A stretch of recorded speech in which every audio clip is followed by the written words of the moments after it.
Are you ready? 20 seconds start now.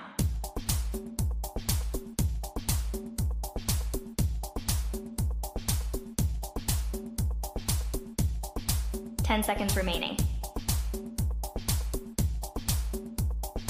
5, 4, 3, 2, 1.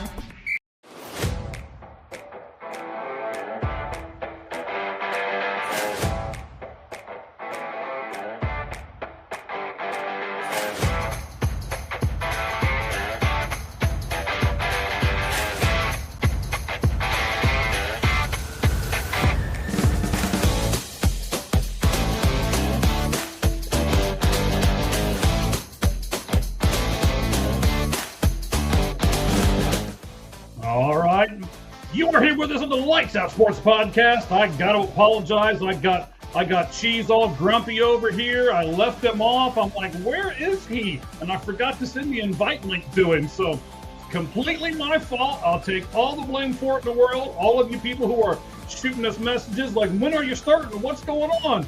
It was all this guy. All his fault. Getting all these texts. At least we know we got a few fans out there that are waiting on us. A few. Yeah. All right, buddy. We have got a lot to get to here today. We got a bunch of NFL. We got a bunch of MLB to get to. All kinds of topics to talk about. And today, Cheese is going to get to turn the tables on me. Because we are going to do the 5 Flamin' 5 and 5. But Cheese is going to ask the questions, and I am going to be under fire. Oh.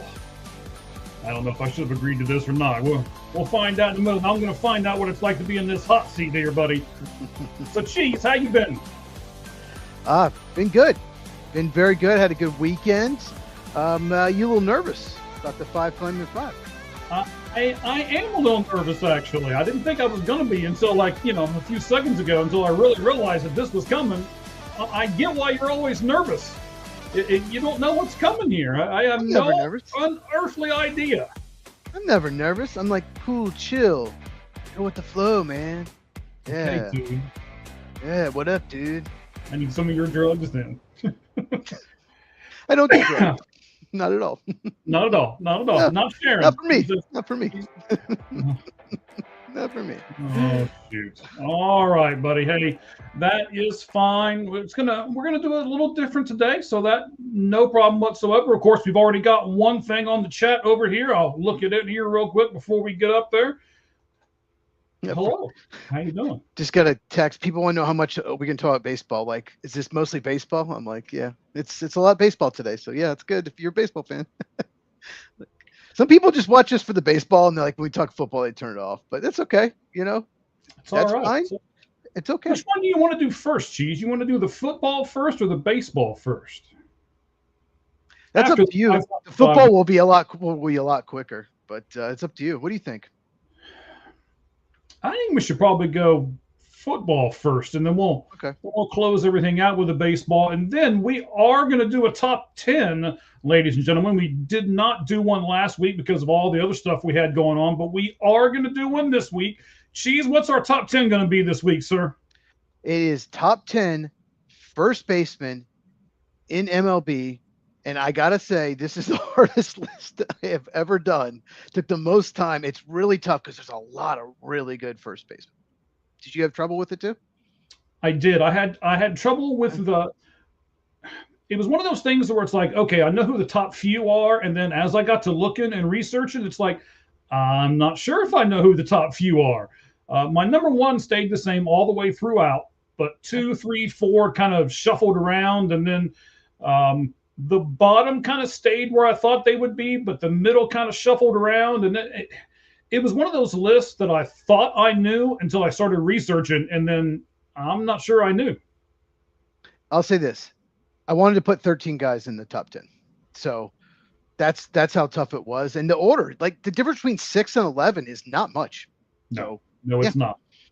Yeah. So right. It'll be interesting to see where we go, because I almost guarantee you we're going to have different lists. And it should be a pretty good ending to our show here in just a little bit.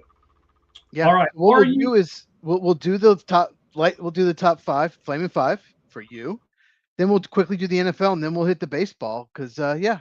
So no, you go ahead. You want to intro it?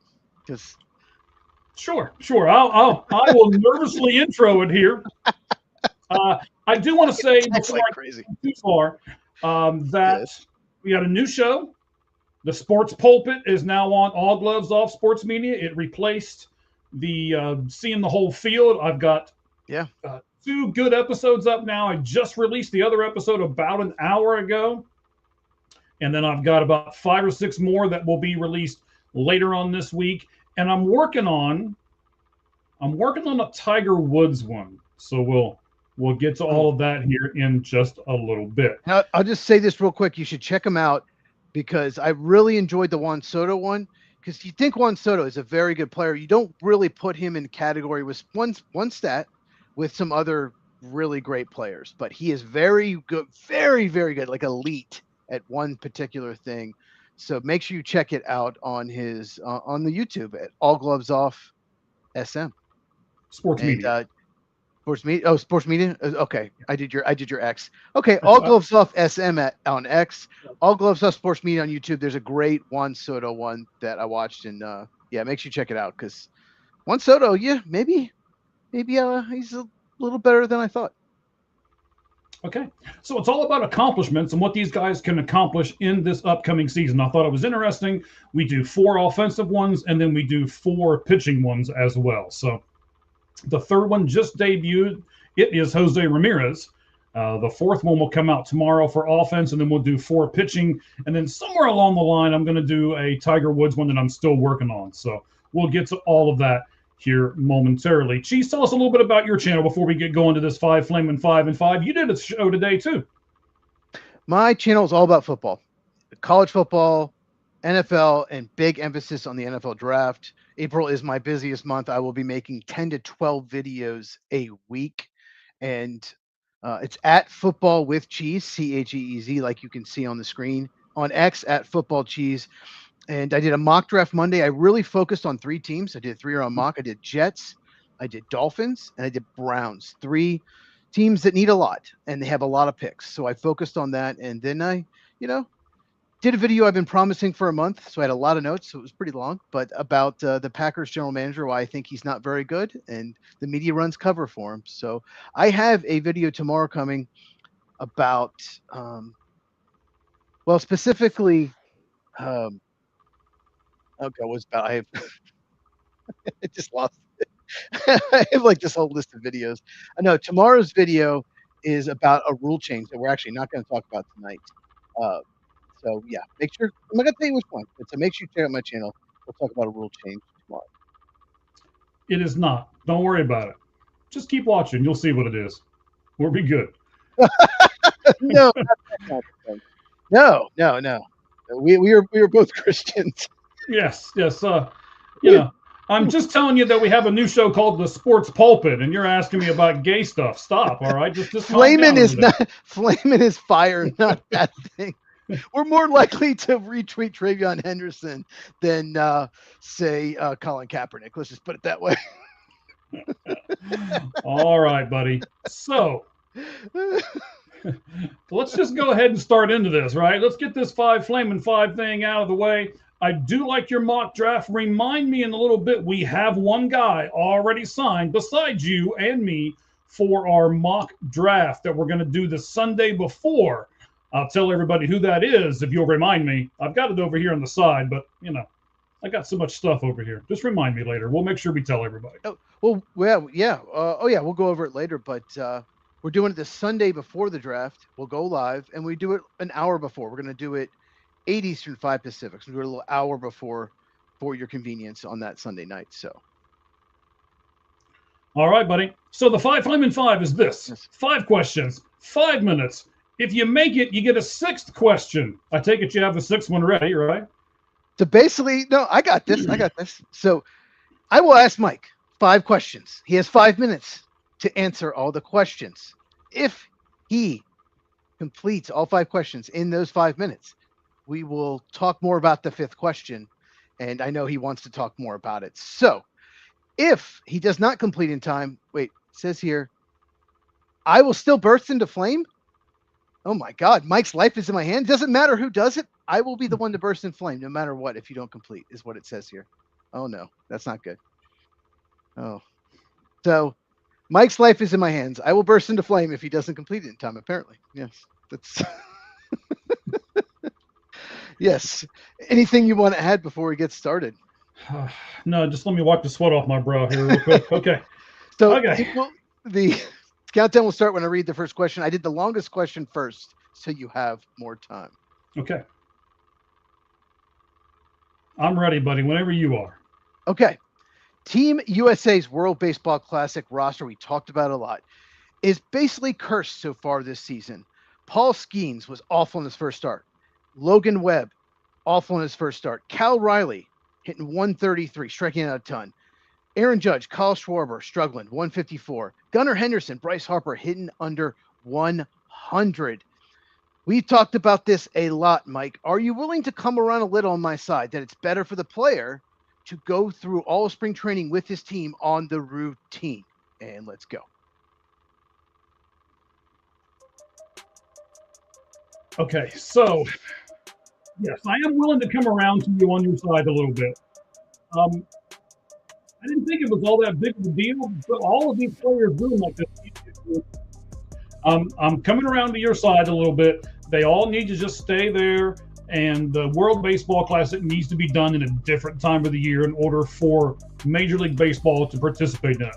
Maybe it's something that we get the minor league players to participate in, and we shine a little bit more of a light on them. Go ahead. Okay. Well said.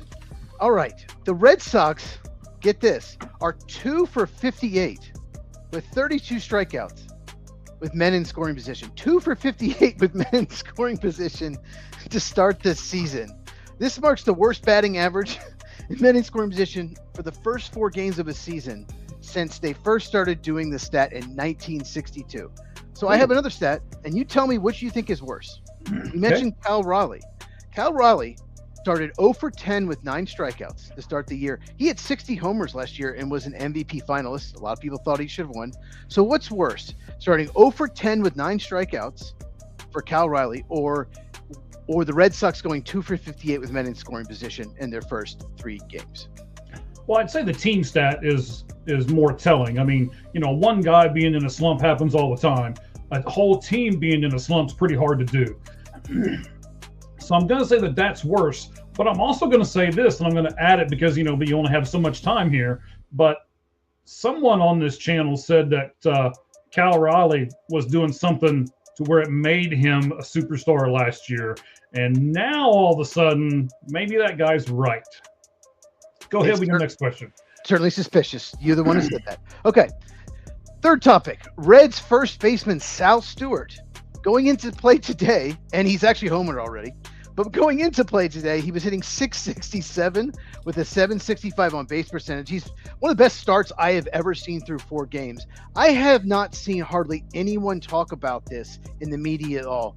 Mike, tell me, why is no one talking about rookie first baseman Sal Stewart? Well, he did just make National League Player of the Week for the first week of the season. So they're talking about it a little bit.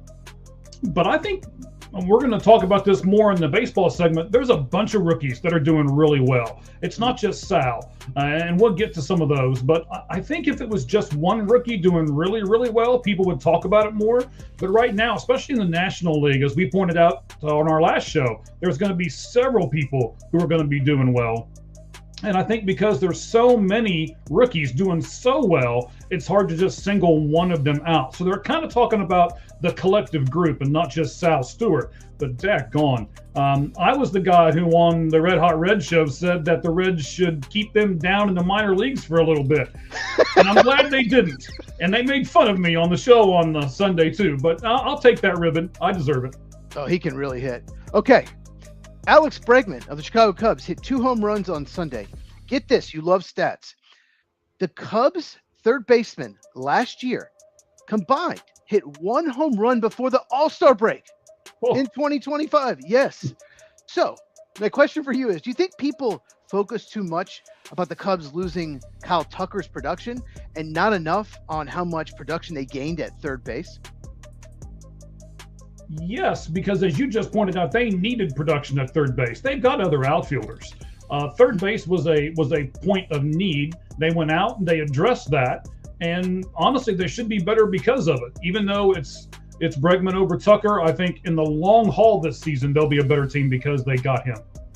Okay, we got one more topic. It's football related. Okay. Oh, running out of time. Okay, the Cardinals pick number 3 overall in the draft. You are a Cardinals fan. I went through a bunch of mocks this weekend, knowing I was going to ask this question. And the most common player drafted the Cardinals by the draft analyst is Francis Mauigoa, right tackle, Miami. Right tackle is a huge need, but to me, it seems like a reach. Would you be okay with him drafting Francis Mauigoa? Depending on who's up there, but probably not. I want Arvell Reese. I want Sonny Styles. Both of those, one of those two are going to be there because, of course, we know who's going number 1. So I would rather them get one of those two. In fact, I'd give you a few more, but I've only got 7 seconds left, so I won't. I will mention a few more in the next question. And I didn't die. Okay, thank you. Yay! For not killing me. Okay. All right, that's great. Whew, that was actually stressful. I know what that's like now, man. That's kind of fun, actually. I actually shortened the question because I was like, oh, he's not going to have enough time. But no, I went through a lot of mocks, and the Cardinals pick fascinates me because I saw 6 players, and I went through 7 mocks. I looked at like Daniel Jeremiah. I worked at Charles Davis, looked at, Dane Brugler, all these big guys. And I saw 6 players in the first 7 mocks I did. A bunch of them started, Mauigoa became more popular as it went on, but I think the Cardinals are going to change the draft. I think what they do will have a huge impact on the next few picks and going forward. Whether they go Mauigoa or whether they go a really good defensive player, I think the Titans might want to go defense. But maybe their defensive player they take maybe the Cardinals take a defensive player and then they're like, okay, we'll take Jeremiah Love. So you mentioned Arvell Reese. Let's just assume, because I think he's going second. Let's assume he goes to the Jets. Number 2, that seems to be what I think they will do. A lot of people agree with me. So I'm going to give you a list, and you tell me of these 4 guys, give me your order that you want for the Cardinals at 3. Okay. Francis Mauigoa, obviously. You're going to see me look down because I'm going to write these names down. Go ahead. Okay. Francis Mauigoa, obviously. Cardinals need more defense and offense, but they really need a right tackle. And he played right tackle at Miami. Edge rusher David Bailey from Texas Tech was the second most mocked player to the Arizona Cardinals. We have Sonny Styles, who you mentioned, linebacker from Ohio State. Once again, a huge need. And then Ruben Bain, edge rusher from Miami, was also mocked there as well. I'm not even going to mention Ty Simpson. We're not even going to go there because that would be insane. But so of all those 4 players, Francis Mauigoa, David Bailey, Sonny Styles, Ruben Bain, give me 1 through 4. What is the preferred order for you? Well, I would definitely say Sonny Styles is the first one for me. Okay. I think that linebacker spot can make a big difference in what we've got going on. Sorry, I know you hear the rustling of the paper, but I'm putting it up where I don't have to look down at the names all the time.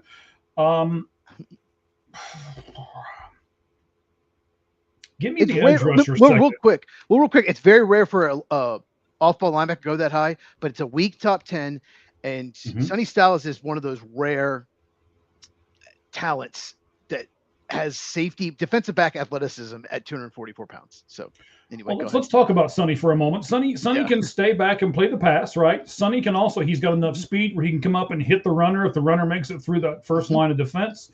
So I think that he can shorten the run game of the opposing team, and I think he's got enough skill to where he'll make you think twice about throwing it over the middle. So very few players affect the ball in 2 different ways, and Sonny Styles does that. So that's why I want Sonny Styles on this list. David Bailey, I think, is the second guy for me. Okay. Just because he's an edge rusher. It's a premium position. It's a position that makes a ton of difference in a football team. If you can flip the field with him, if you can get a sack, if you can get a turnover, if you can get a fumble, something like that, that can just flip a game. We both know that can happen. So give me the edge rusher, David Bailey second. And then, honestly, Ruben and Maui, I think they're kind of a toss up. I don't particularly like either one of them at number three, but I'm scared that they're going to take one of the two of them at number three. I'm just being honest. I'm scared, and then I'm scared they're going to turn around and round in the second round and draft Ty Simpson now because of all the hype that he's all of a sudden getting. This guy was not getting anything until 2 weeks ago, and now all of a sudden he's the second coming of Christ. And I don't understand it. I don't think it's right, but I'm scared that the peer pressure is gonna make them choose him in the second round. The media influencers are getting the call from the agents. Hype my guy up. That's what's happening. We know what's happening. We know Dano did that. I made a whole video about Dano, represented by the same agency. Monty Ossenfort, this won't happen, but I would love for him to do what he did. Was it 3 or 4 years ago? Move down from 3, move down to 10, then move back up to 6. Something that wasn't an option, but yes, that would be my number one option, to be honest with you, because I don't think there's a player there. If Arvell Reese is still there, okay, take Arvell Reese. Run to the podium. No, it's run to the podium. It really is, 100%. But if Arvell Reese is not there, and you don't want to take Sonny Styles because of the things that you have mentioned, that's not a number 3 pick, that's not, okay, then trade down.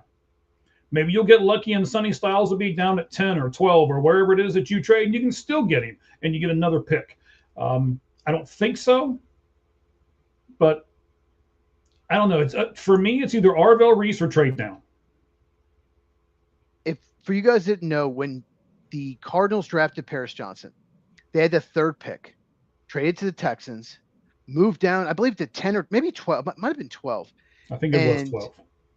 Got a first-round pick, a future first-rounder, great move, and then moved back up to 6. When Paris Johnson was still there at 6, Monty Ossenfort, the GM, he's like, okay, this is my left tackle, and it was a great pick. Moved back up.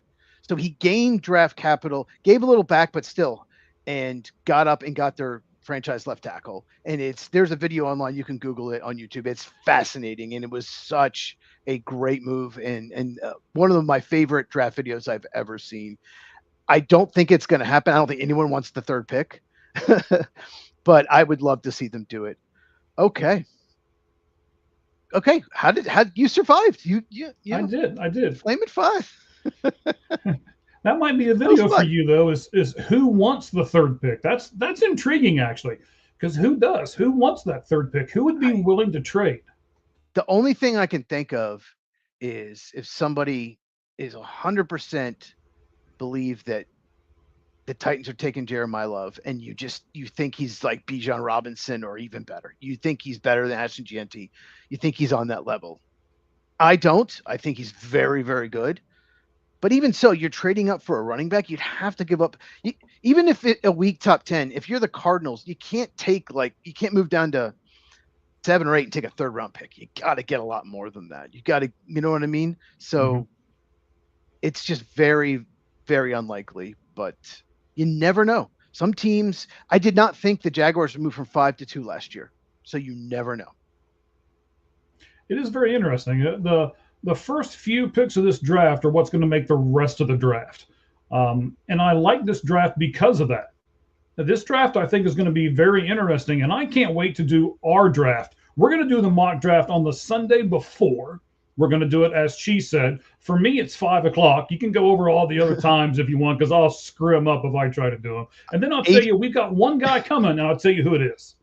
Well, 8 Eastern, 7 Central, 6 Mountain, and then 5 o'clock Pacific. And if you live in Arizona, we're doing it Sunday night. We're doing an hour earlier, and we will have Mike will host it. Myself and 3 other draft analysts will pick for 2 conference each. So we'll all make, I'm going to say we'll all make 8 picks, but some teams have 2 picks. So yeah, we'll see what divisions we pick. We haven't decided yet, but go ahead.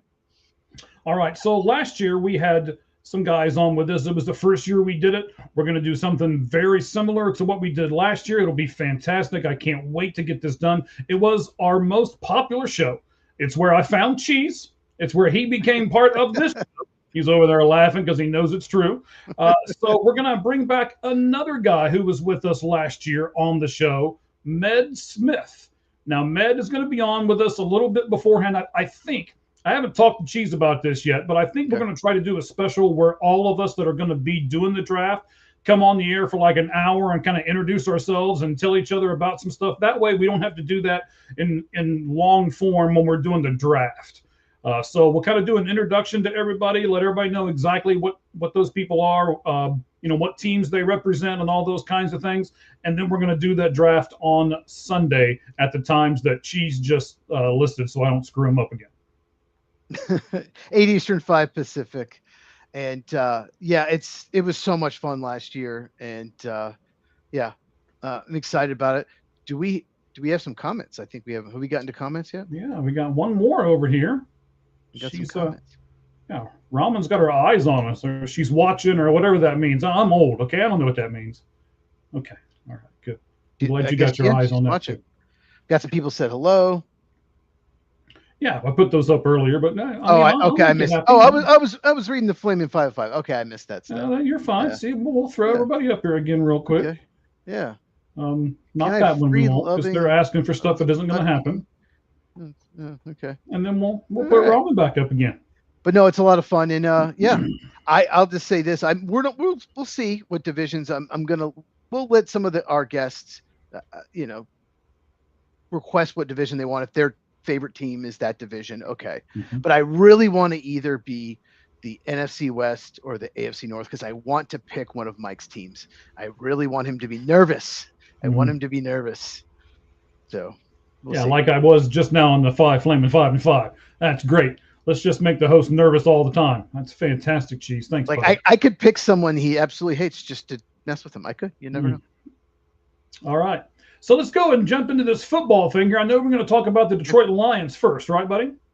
Yes, we're going to talk about the Detroit Lions. We're gonna have the logo. You know what? Yeah, I've got to do. Yeah, I'm behind. I know. I'm okay. You got me all discombobulated here. I'm doing this.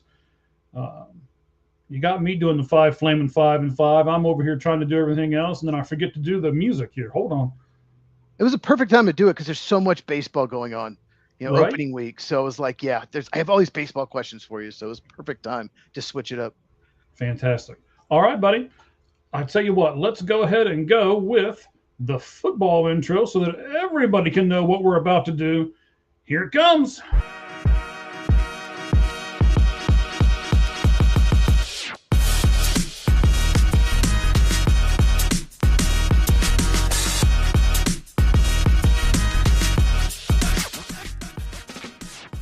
All right, buddy. Detroit Tigers are on the docket first. What do you got for us? Well, the Detroit Lions, but Lions and Tigers. Baseball so much right now. So the Lions, they made center Frank Ragnow, longtime center, pay back part of his signing bonus when he retired. So former Lions linebacker, he's now a Tampa Bay Buccaneer. He had an issue with this and posted on X, I'm going to quote it. Played through fractured throat, 1 week post meniscus cleanup with stitches barely out, inoperable, unrepairable toe. And then he quoted again, hey, let me get my signing bonus back. And then he added, do business as business is being done. Basically, Frank Ragnow was one of the best centers in the NFL for years. In the last few years, he just played hurt. He played through injuries. I mean, fractured throat, stitches barely out. It's insane what he went through and still played at a high level. It's not like he was bad. He still played at a Pro Bowl level with all those injuries. So basically he had to retire, Frank Ragnow, because of the medical reasons, because he just was always injured. Do you have a problem with the Lions asking for part of the signing bonus back, Mike? This is very intriguing to me. It's business, right? That's the way Detroit's looking at it. I mean, that's the way Detroit's looking at it because they're a football team. They're a business. The players are looking at it from a player standpoint because all the players think they should get all the money all the time. And to be honest with you, I don't really agree with either side. I don't think that the team should always look at it as a business. And I don't think the players should always look at it as, I want all my money all the time, because some of the players don't deserve near that much money, near that much of the time. That's why this is so intriguing to me. I don't have a problem with them asking for it back, but you're going to talk about this in the next few questions, but this could really spell bad things for Detroit. So continue with your questions, and we'll talk about what we mean more on that subject. Well, I'll just say this: Frank Ragnow.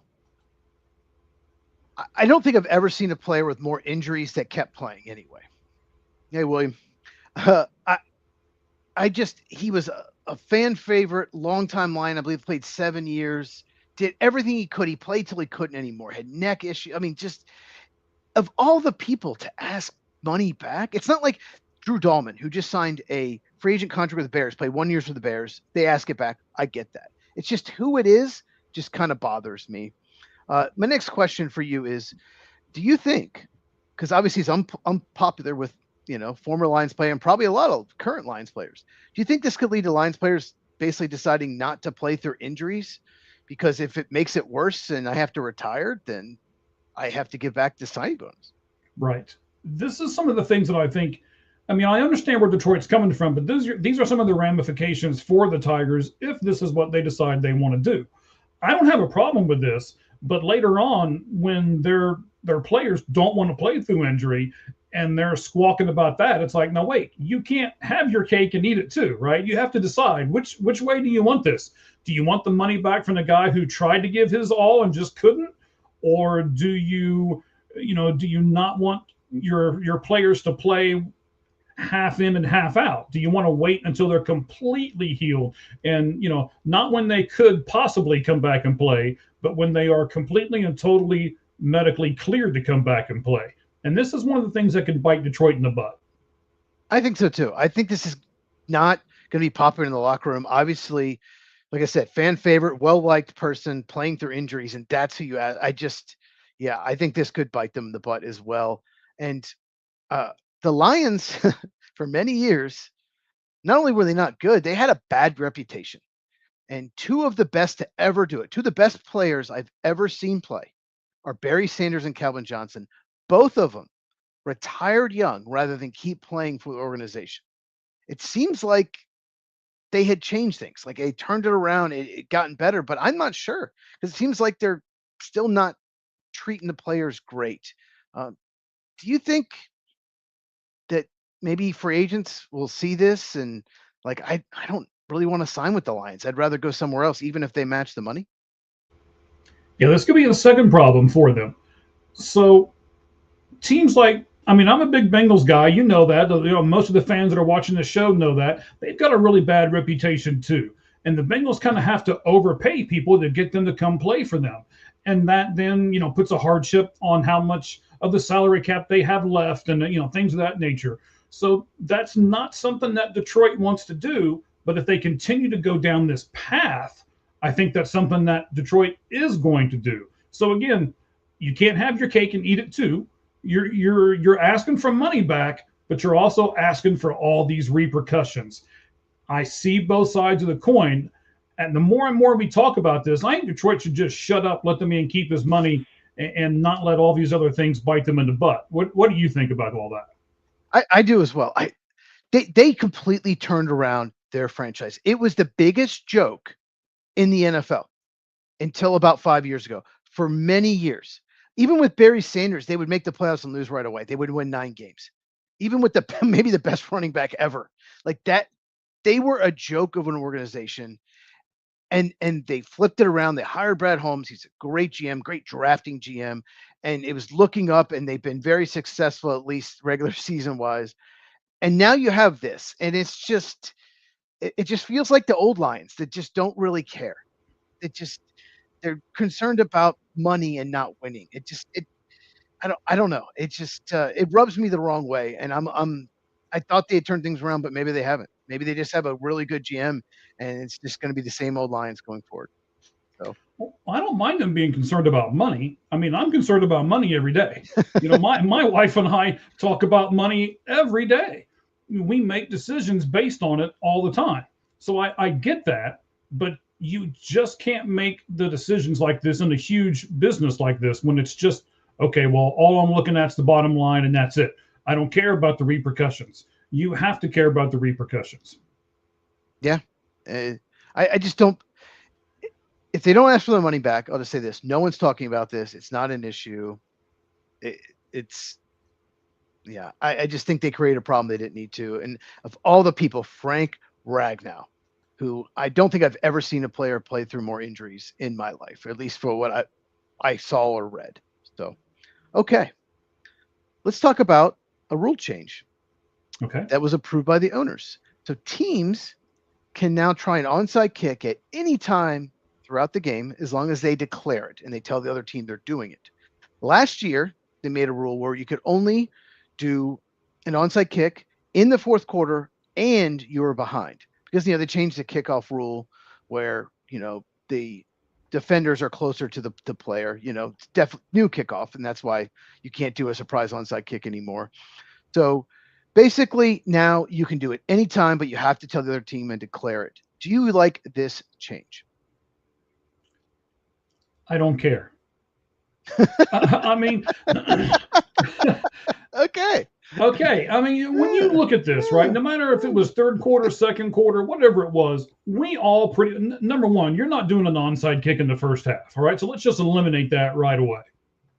You're more than likely not going to do it. And then if you have to declare it, everybody knows it's coming. So the surprise goes away. I mean, that was the whole thing, was the surprise of it. And if there's no surprise factor, then why? Why do I care? I mean, if Tom Brady's going to tell me in the announce booth that they're getting ready to do an onside kick, well, okay, well, here it comes, and I can put my hands team out there, and whatever else I need to do, and I don't know. The kickoff stuff in football was annoying me to no end, and this isn't going to help matters any. Yeah, I get what you're saying, but if you're down like 22, 24 points and late third quarter, you should be able to do an onside kick. I think that's why they're changing it. It's like you have to, okay, there's 2 seconds to go in the third quarter, and you have to kick off. Maybe we go for an onside kick then. If we get it and then get a touchdown, then we're back it. I think that's the main reason. But yeah, I get it. But jeez.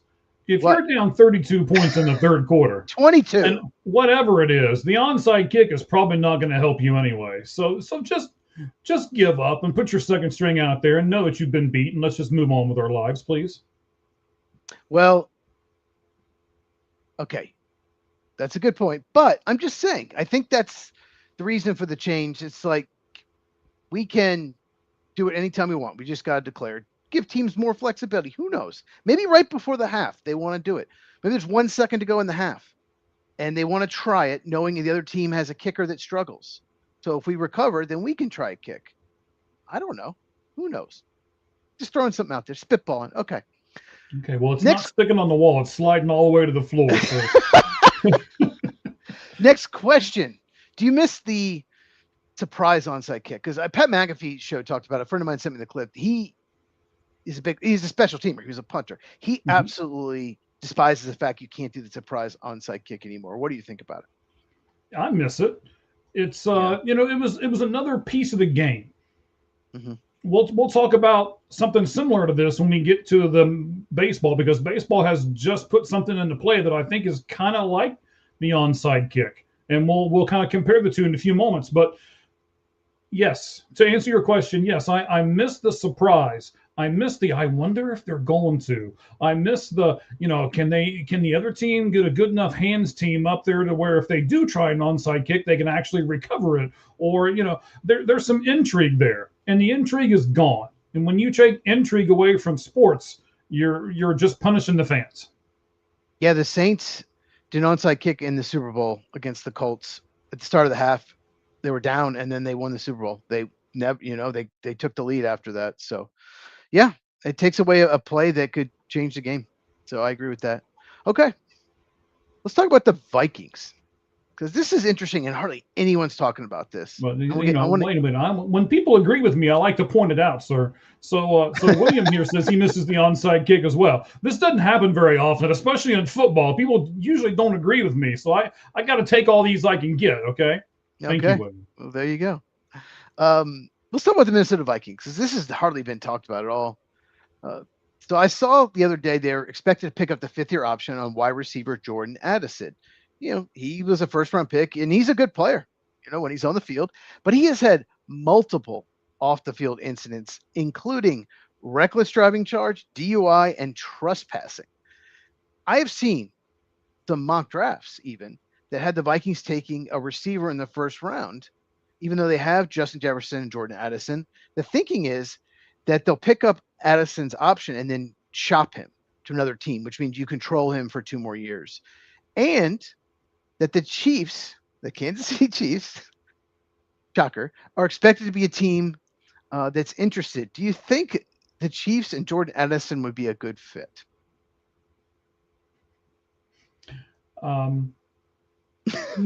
The Chiefs and Jordan Addison thing, I don't know about, because there are several teams, not just Kansas City. I'm going to mute this mic and cough for a second.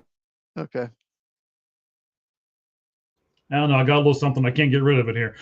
So the Kansas City Chiefs and Jordan Addison wouldn't surprise me. Like the Baltimore Ravens and Addison wouldn't surprise me. There are a few teams that do that, but the majority of the teams in the NFL don't really want to mess with those guys. And I would probably be on that side of the fence where I'm not sure if I'd want to, is the risk worth the reward? Not with as many things as Jordan Addison has done. I mean, Laramie Tunsil, just to bring up another guy, who the infamous picture of him with the gas mask on and all the other stuff right before the draft. Gas mask smoking weed through the gas mask. Yeah. It seems as though he's turned his life around. So I would be more inclined to say, okay, we'll give this guy a second chance. But the problem with people like Addison is they've gotten a second chance and messed it up. And they've gotten a third chance and messed it up. And you've gotten, how many chances do you give these guys? So if it's someone with one or two, I might give them a second or possibly even a third chance. But I definitely am not giving anyone, no matter how great they are talent-wise, a fourth chance. It's not going to happen. I get it. And what's crazy is the Chiefs already have Rashee Rice. So he's been arrested multiple times since he was drafted. Do you think the Chiefs can really go into the season and tell their fans that our top 2 receivers are Rashee Rice and Jordan Addison? They probably have 6 of the last 10 arrests in the NFL. Can you really go into the season? They're very good. They're very talented players, but can you go into the season with those 2 receivers if you are the Chiefs? What do you think? Your fan base has really got to buy into their talent if that's what you're going to do. Yeah. I mean, they can do it if they really want to. I don't know. It's going to be an interesting, so it's Kansas City, not really known. I mean, I wouldn't consider Kansas City part of the the Bible Belt. Would you? I mean, I don't know. Is that Kansas City? It will just the inner city. It's a flyover state. We'll just say that it's okay. A lot of their fans are probably Christian. Probably more so than say 49ers fans, maybe Patriot fans. I would say that. Mm-hmm. Okay. So it's going to be a harder sell to Kansas City people then. The Chiefs, as we know, I think of all the franchises, and correct me if I'm wrong, if you think another one, but they take chances on character more than anyone, more than any franchise in the last, say, 15, 20 years. Travis Kelce had a character. He fell to the 3rd round despite his athletic testing. Tyreek Hill, there's obviously Rashee Rice. There's been a lot. They will take a chance on a really, really talented football player. You mentioned Baltimore. They do as well. They used their 2nd round pick on a guy that was accused of SA twice. Yeah. So I don't know. Is there someone else you think besides those 2? I can't really think of a team necessarily that I think takes a ton of chances. And I don't even think that you would get much of a bargain with either one of those receivers either. Maybe you can sell it to me if I'm a Chiefs fan. If they're like, okay, so we're paying them the league minimum and giving them a chance. It's like, oh, well, okay, if they cut them, then we're only, okay, so it's only a few, 100,000 or whatever it is. That's nothing to a football team. So, okay, maybe I can buy it if it's that way. But they wouldn't be getting those bargains. They're not getting the bargain on their current receiver, and they certainly wouldn't get it on Addison, right? If they'd go to trade him, they'd have to give up, something for him. Oh, and pay him too. They would want at least, and the Vikings would want at least a day 2 pick. Now the Chiefs have a lot of draft capital in the Trent McDuffie trade. Okay. Yeah, I mean, you don't have to necessarily pay him because if you pick up his option, you have him controllable for the next 2 years. So I don't necessarily have to pay him yet. You got him for the next 2 years. But Minnesota's not going to just give him away because they used a pick in the 20s 3 years ago to get him. So, and when he's not been suspended, he's been productive. He's been a good player. So, You and I both know though. I don't not I'm not delving into your life of girlfriends or anything like that, but we all know that there are certain women out there who think they can fix anyone, and the Kansas City Chiefs might be a team that says, "Okay, we can fix him. Just bring him here to Arrowhead, and we will fix him." And maybe that's the mentality that Kansas City has. you say girlfriends? Are you trying to get me in trouble with the S on the No, end? no, I'm really not. Hey, look, I'll say I didn't this. say current girlfriends either. They're come on now. Sometimes player it's a disaster, but sometimes you Mhm. get like Pac-Man Jones, who you know turns his life around. Had a lot of issues early on and does turn his life around. So it's possible. I'll just say this before we go on to the next topic. Chiefs can't do this. Like, you can't take another chance. All the chances they basically had to trade Tyreek Hill. It just became such a mess. And then they draft Rashee Rice, and he's been a mess. Like, you can't get Jordan Addison as well. You can't have all these guys that could be arrested at any moment. You just can't. You can't. You can have maybe 1-2 guys at most, but I think this would be a huge mistake for the Chiefs if they do it. Okay. Last topic for NFL before we talk. Got a lot of baseball. The NFL announced the world champion Seattle Seahawks will be on Hard Knocks training camp on HBO Max. Mike, will you watch it, and do you even care? I'll probably watch. Um, the first couple episodes will tell me if I'm going to continue to watch. Because let's face it, on a show like Hard Knocks, we want to see a train wreck. Somebody's got to be doing something really bad in order for me to keep watching. That's just the way it is, right? I don't watch because everybody's great and wholesome. I mean, I wish it was in a way because, well, I'll just leave it at that. I wish that was the reason people would watch, but those tabloids and stuff on the as you're going down the aisle of the checkout line, they never have good stuff on them and tell you how great people are, and you pick it up and go, "Oh, he's such a wonderful person. I'm going to buy this magazine and continue to read this story." No, we say how terrible they are, and they've done all these things wrong, and those things are done that way so that we can feel better about ourselves and our own screw ups. So it's one of those things to where I don't really want to, especially if it's going to happen during the baseball season. It's going to have to be must see television for me to continue to watch it. I'll probably give it an episode or two, but I do that with a lot of shows. I'll give a new show will come out and I'll look at the previews and go, "Oh, okay, I'll give it a shot." And if it doesn't grab my attention in the first couple episodes, then I'm never going to watch it again. And I think this Hard Knocks thing will be just the same way. Yeah, some Hard Knocks are much better than others. I still remember the original one. Tony Saragusa, Ravens, was so entertaining. It was he was great. But Mm-hmm. my favorite all time is still it was 2 years ago. They've never done it. They never did it before, never done it since. Off-season Giants. They did Hard Knocks off-season, and the Giants had probably the worst free agency ever. The players they let go, Saquon Barkley, Xavier McKinney, like first team all pros the next year. And then the players they brought in were all bust. Like, it was, I watched it after. I watched it actually after the entire season was over. I watched it for my channel and made a whole video about it. And Joe Shane, the GM, made about every mistake you can make in free agency. It was terrible. Made him look so bad. In fact, no team volunteers anymore in case he looks that bad. But it's so entertaining knowing what happened after. So if you have not, you should check it out. I mean, he lets Saquon Barkley walk, goes to the Eagles. The owner is literally saying he's our most popular player. Don't let him go. And he lets him go to the division rival. And then Xavier McKinney, he's like, Packers are offering $17 million? Oh, no. No way. No, that can't be. We can't match that. He's not that, boom, goes the Packers. And he just, blew it. But it was really entertaining. Okay. I would watch the Giants right now, though. I think Jackson Dart would be interesting, and Cam Scattaboo and CTE and all that stuff would be extremely interesting. So I would tune in for the Giants now.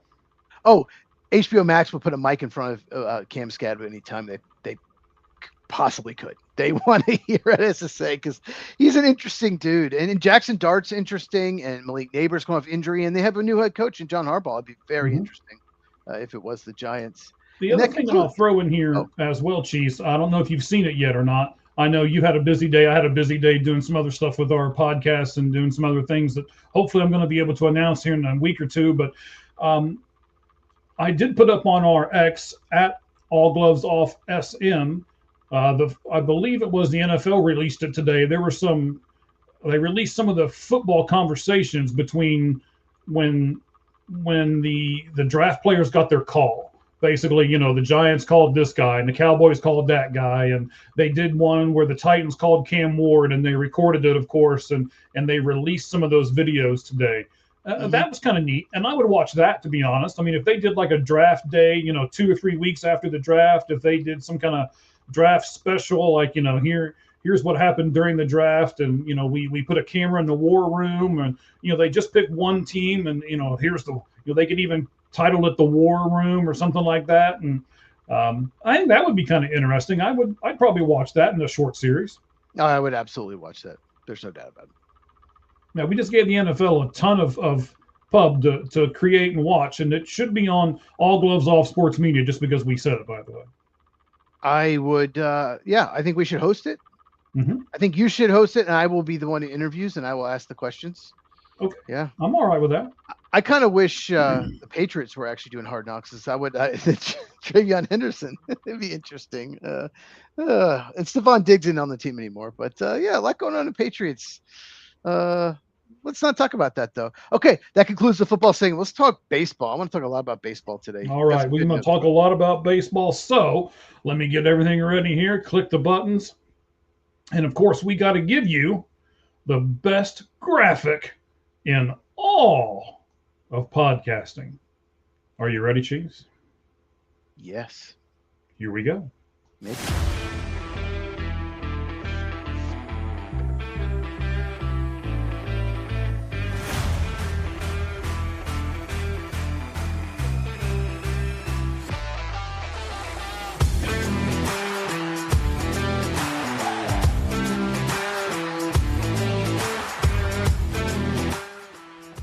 I just like that music. I like that graphic. I like everything about this thing.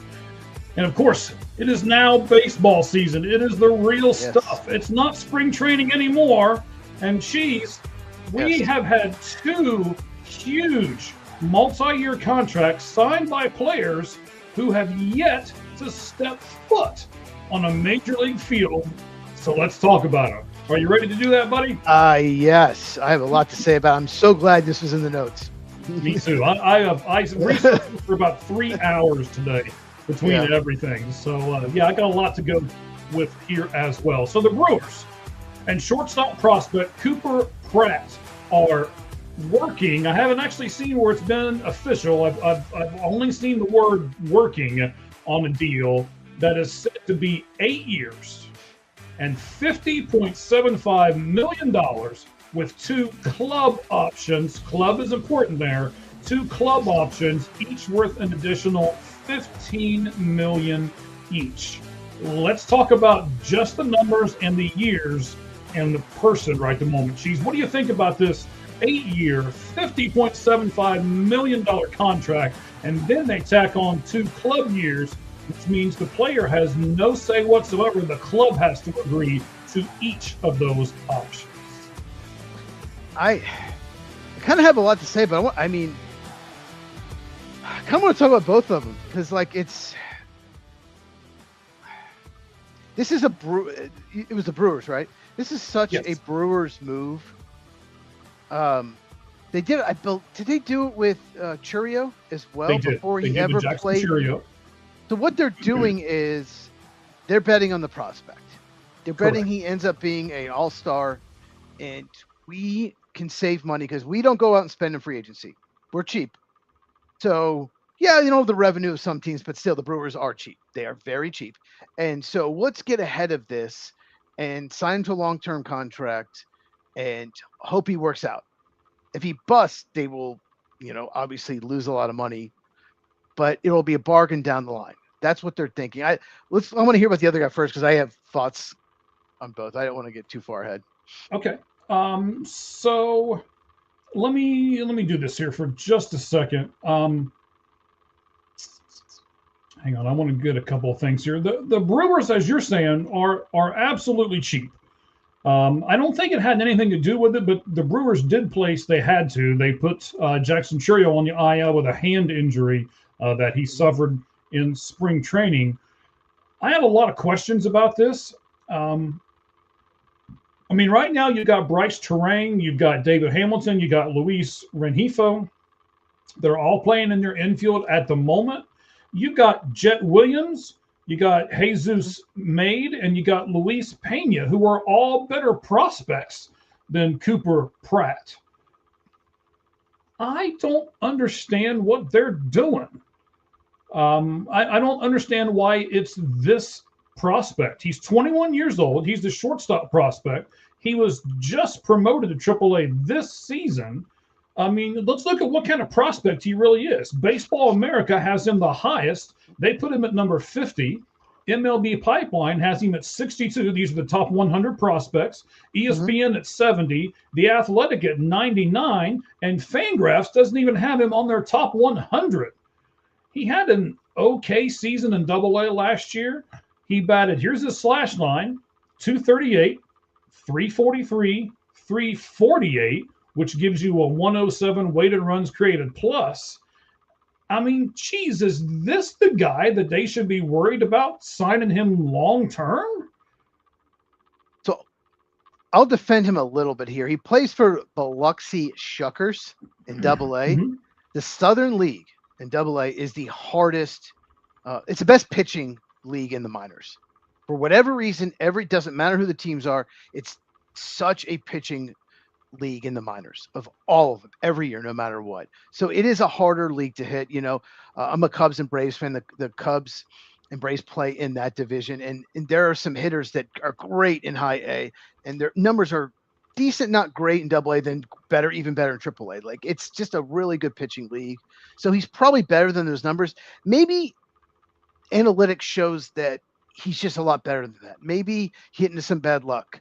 Maybe they like his versatility. Maybe they like the person, the work ethic. There's got to be something. Because even the 50th best prospect, which is the highest of any list, right? 50 was the highest, I believe. Yes. You said. Even the 50th best prospect is not usually projected to be an all-star. Usually, top 10 or 15, you're going to be an elite player. Top 25 all-star, maybe top 30 or 40, maybe perennial all-star. But even once you get to 50, 60, 70, you're like a good player.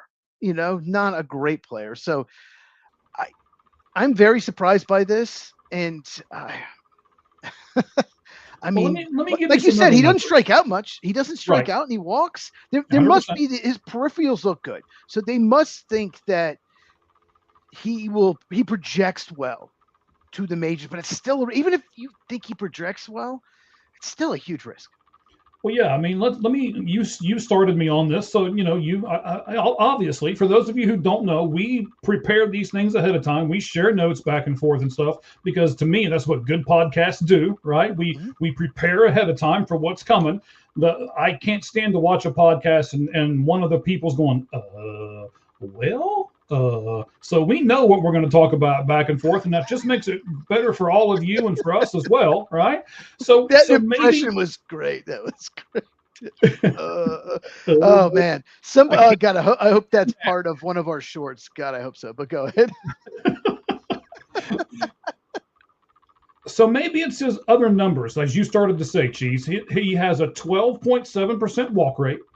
He has a 15.2 strikeout rate. Think about that a moment. 12.2 he walks, and 15.2 he strikes out. That's a low strikeout and a really high walk rate, and they're both really strong figures. But he only hit 8 home runs. He did steal 31 bases, and he's considered a solid defender, but not great at shortstop. So I guess my question to you here before we do our fourth point, and then we'll talk about the Seattle Mariner guy. We'll combine everything together like I think you want to do here. But are the Brewers paying top dollar for mediocrity and just crossing their fingers and hoping for above average? I mean, he probably ends up at second or third. But even at third, like, he doesn't really have the power. Maybe he projects to. Some guys don't. Maybe some guys, as they go through the minors, they add more lift to their swing or whatever reason. Stolen bases is big, so he's got speed. He's got tools. He's got some tools. He does. It's not like he's talentless. No, he's not. They obviously like him a lot better than the prospect rankings. There's something or multiple things, little things probably they like. Maybe they like his work ethic. Maybe like his leadership. There's 31 stolen bases is very good. Although in the minors, 31 stolen bases typically is like 10 to 15. The majors, maybe, they're much better in the majors throwing runners out. In minors, there have been some average runners have 40 stolen base seasons in the minors, but it seems like he got tools and they like him. They think he is probably a very high floor player. That's what I think it is. They think he's a high floor. He can be at least an above average major leaguer. So it's just really I saw that and I'm like, I hope Mike puts in the notes because this is crazy. So I wonder this too. I think this might be something that a team like the Brewers does. This is not in your notes. You're not going to find it anywhere because I just kind of came up with it a few minutes ago as I was thinking about stuff. No. I wonder if the Brewers went to like 5 or 6 agents who represent these players. And they said, okay, we're looking to sign somebody, and we're looking to sign somebody for about 8 years in the $50 to $60 million range. Which one of your clients wants it? And this is the guy that said, yeah, I'll take it. And they're like, okay, let's start negotiating. And I wonder if some of the other guys, like we mentioned before, you got Jesus May, you got Jet Williams, who they just picked up from the Mets in the trade. I wonder if their people said, no, we're not doing that. And so now they have to sign somebody to one of these contracts. And this is the guy who said yes. And now that's the person they're negotiating with. You mean Jesus Made? Is it Made? Is that how you say it? It's M-A-D-E. I know.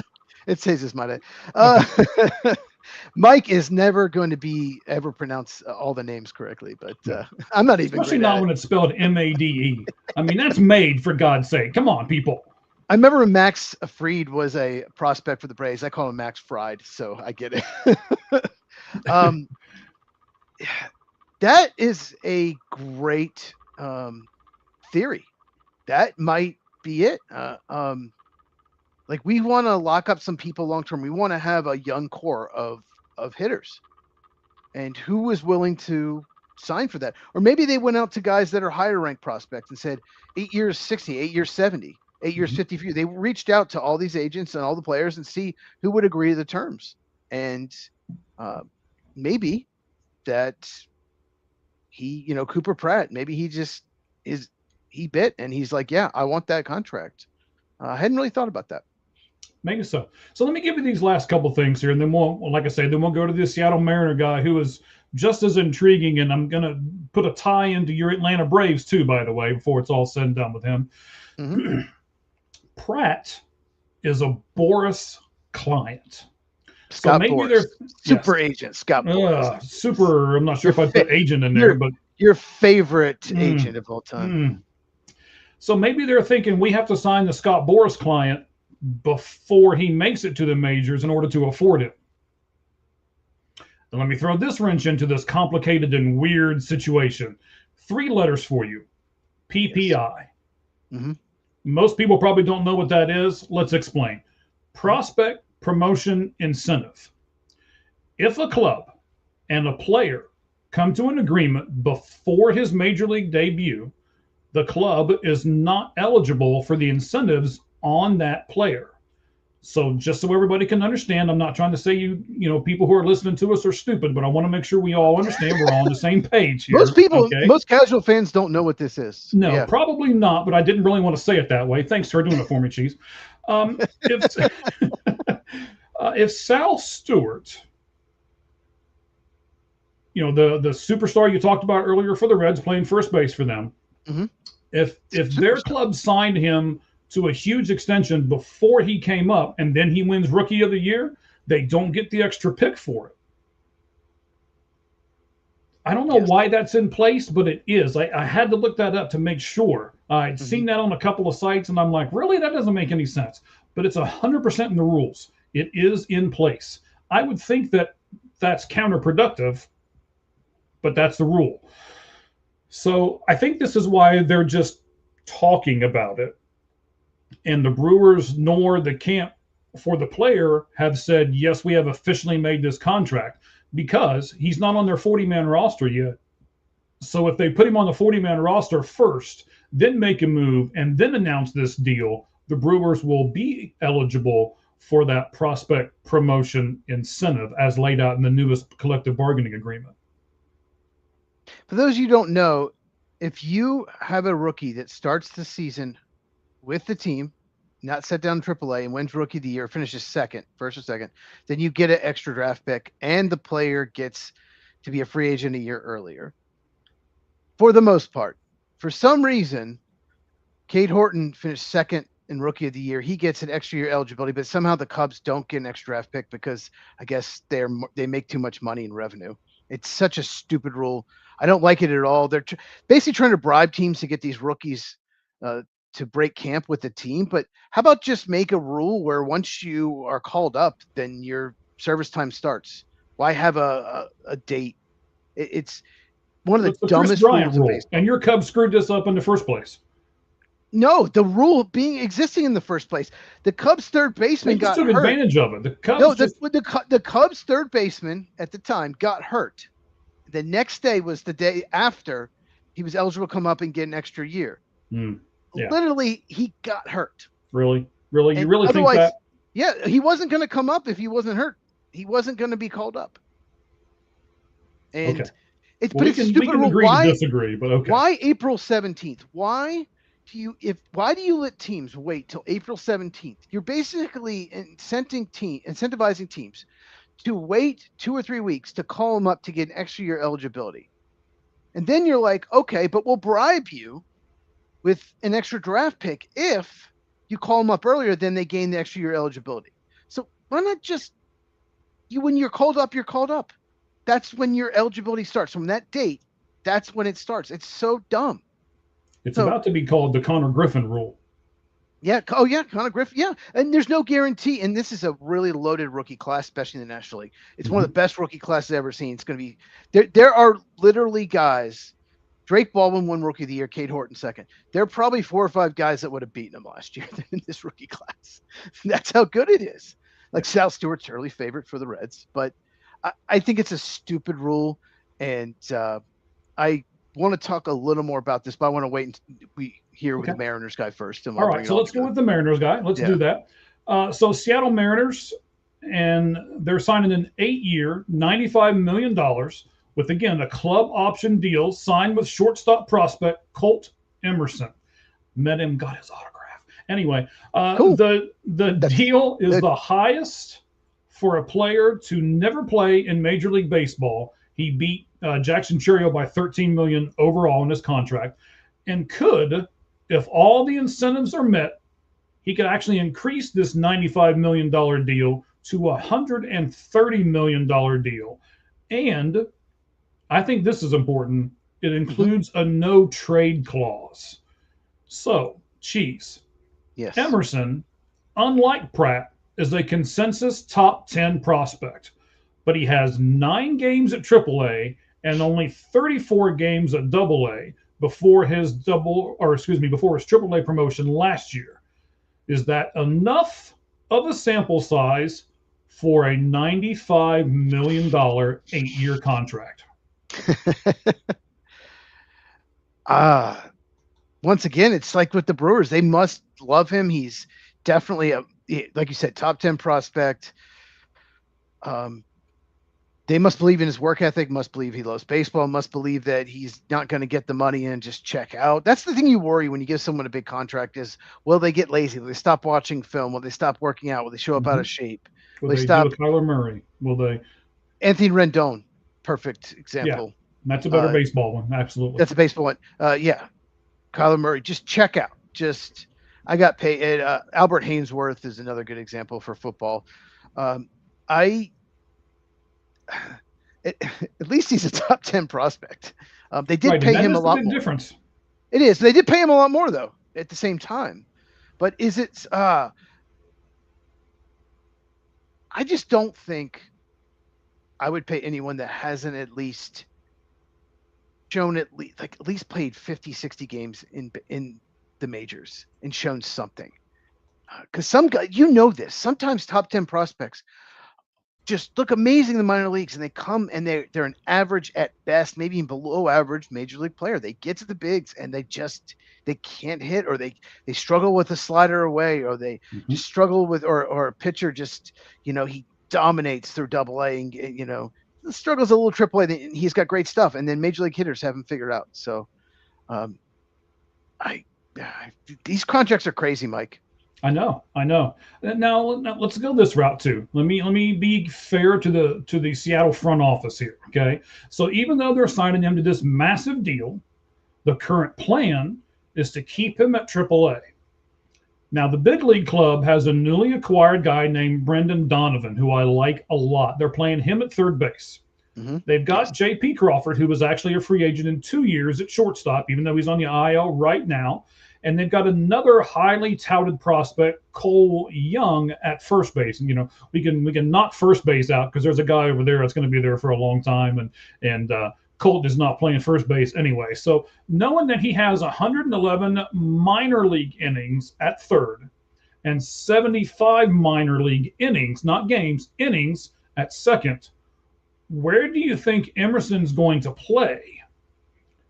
It's like this is where I wanted to kind of compare this to the NFL here, right? So I think what Seattle's doing here is what I've heard you say a lot of times in the NFL draft.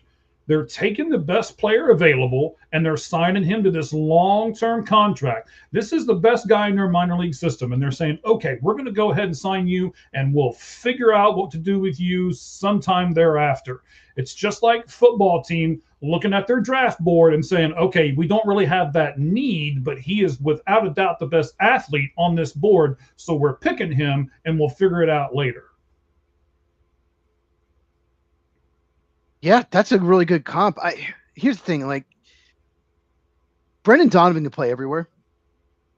You could Mhm. always call him up, play him at third, and make Brendan Donovan super utility. He can play in the outfield. He can, which I You think he can will do before it's all said and done. Yes. you could rotate the DH. You could trade JP Crawford because I think Emerson's going to play shortstop. So you could trade JP Crawford as well. Uh, so they'll find a way. That's a good problem to have. I always say that. If you have 10 guys that can hit, if you have 10 guys in your lineup, that's a good problem to have, you know? Mm-hmm. So If you have 10 shortstops, right, you probably got 10 really good athletes. yeah, exactly. I just have a feeling they're going to end up trading JP Crawford, end up at shortstop, or they move Brendan Donovan somewhere else. That's just a guess, but it's a good problem to have. They'll find, trust me, with if he hits, and he is probably going to hit, they will find a spot for him. I like this plan. I really do. I understand that they're paying him a ton of money, but I like the plan. I just don't know how long the plan's going to last. Let me explain here for a second, right? Okay. So Seattle should learn from their past mistakes, and this is where the Atlanta Braves connection comes into play. They promoted another top prospect to their major leagues with limited AA and AAA experience, and that failed miserably. He had 21 games at AA and 30 games at AAA before he was promoted. Then he was traded to your Atlanta Braves. They had him for 2 years and they didn't sign him. And now he plays for the Chicago White Sox. And in a money comparison, he's made 3.7 million so far in his 4-year career, and they're going to pay Emerson 95 million in an 8-year career. Do you know who the outfielder is? I'll give you outfielder. Yeah, it's Jared Kelenic. He was traded Mm-hmm. for the Mets drafted him. He's traded in the Robinson Cano deal to Seattle. They got this great prospect. Yep. He was. I remember when he was drafted. He was a Wisconsin high school kid. He was supposed to Mm-hmm. be like the net 5-tool, absolute stud, one of the best high school bats, lefty outfielder. Yeah, I remember. Yeah, I remember him very well. Yeah, he can't hit. Just be blunt, right? I mean, he's with the Chicago White Sox now, so if he doesn't do good he over fits in there, well. I He mean, can't hit. Yeah, he fits in well with him. He can't hit. So Cheese, here's my question as we kind of close out this topic on these two guys that they're signing before they ever step foot on a major league field, which I think is fantastic, and I think it's also intriguing all at the same time, right? Here's the question, Cheese. After signing Colt to this huge contract, how do the Seattle Mariners balance getting the current value for the contract and still doing what's best for the player and not making another Jared Kelenic mistake?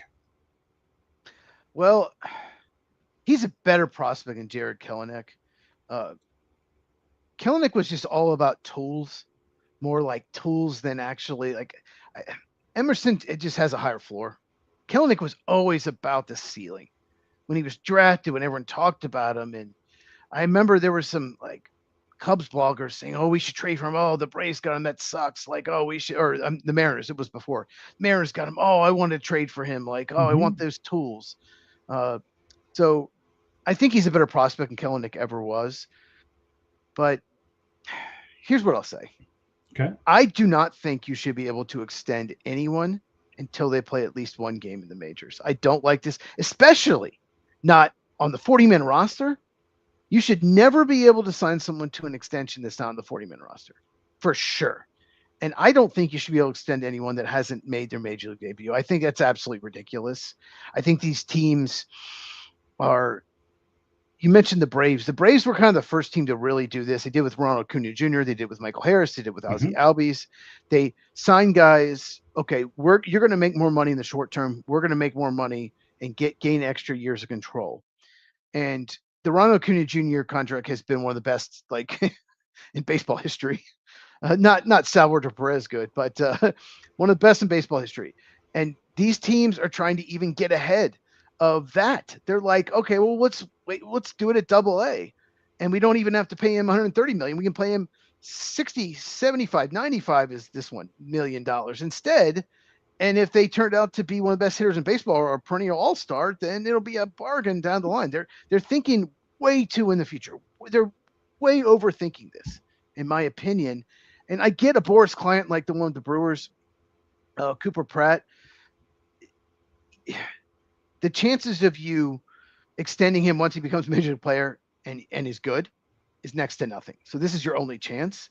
So I guess I get that, but I just think it's crazy. This has gone way too far. You should not be able to, and I want to get your take on this, extend a player. It's not even on the 40-man roster, hasn't even played a single, haven't had a bat in the majors. What do you think?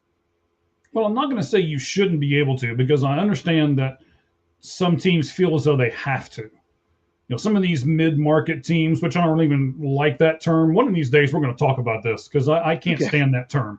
I know you don't. If you let me tell you, and I'll give you this real quick. Let's do this. Let's do clip. I'll give you this. If the Cincinnati Reds start winning and continue to lead this division, the people will come out and that stadium will be full and they will make money. You win, you make money. I don't care where you're at in the market. If you win, you'll make money. So I don't like this mid-market team. I understand what you're saying. You know, we shouldn't be able to do all of this. But at the same point, I also understand some of these teams, like if the Florida Marlins did it, I don't think anybody'd be saying a word. They'd be like, oh, well, that Florida has to. Or, you know, if Oakland did it, Oakland would be, oh, Oakland, they have to do it. And it's because it's Seattle. And Seattle is not necessarily in that market. So people were like, what are we doing? Nobody's really saying anything much about Cooper Pratt but you and I, because they're considered in that market. So I think it depends on what city you're in, how well you've done in the last like 10 or so years. And here's the thing. We've said it multiple times on this show. How do the Brewers keep doing it? Yet they're right there again. 3-1 with the Cincinnati Reds before today's games. The Reds and the Brewers are tied for first place. I know it's a short sample size, but it's like, how? How do they keep doing it? I just think it would just, can you imagine if you are a Marlins team or small market or whatever, and you do 2 or 3 of those and you miss on them, then you're paying these guys, and that's money you can't spend. Mm-hmm. I just think you should not. Someone's not on your 40-man roster and you're giving him all this money. I think that's absolutely insane. They should. And if I'm a veteran player trying to sign a contract, I'm not happy about this. I, uh, you're paying guys that are unproven. No. So Cubs just lost. They didn't score against the Angels. The Angels pitching. The Cubs just got shut out by the Angels. That's wonderful. 2-3 Cubs. But Okay. I just think this is getting. I get it. Young players. I like that what the A's did. The A's have signed a lot of the young core to long-term deals, eating up a couple years of free agency. They've done a great job. The Braves did it before. I think it's absolutely ridiculous. You're signing double AAA players to big, at least money, these big money contracts when they haven't even played a single pitch, especially someone who's not a consensus top 50 prospect. It's like we're just guessing and hoping, and maybe it's like you're playing the slot machine almost. Yeah. You're playing blackjack.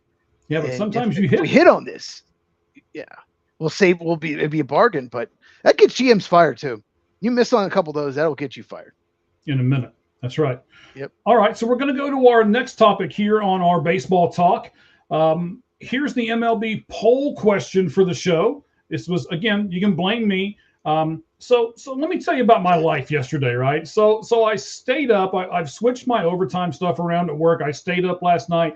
I watched all of the Cincinnati Reds Pirates game late last night. I started around midnight. Then I watched the home opener for the Diamondbacks. Then I watched WWE Raw, and I looked up, and it's like 6 a.m. And I'm like, oh my gosh, what am I doing?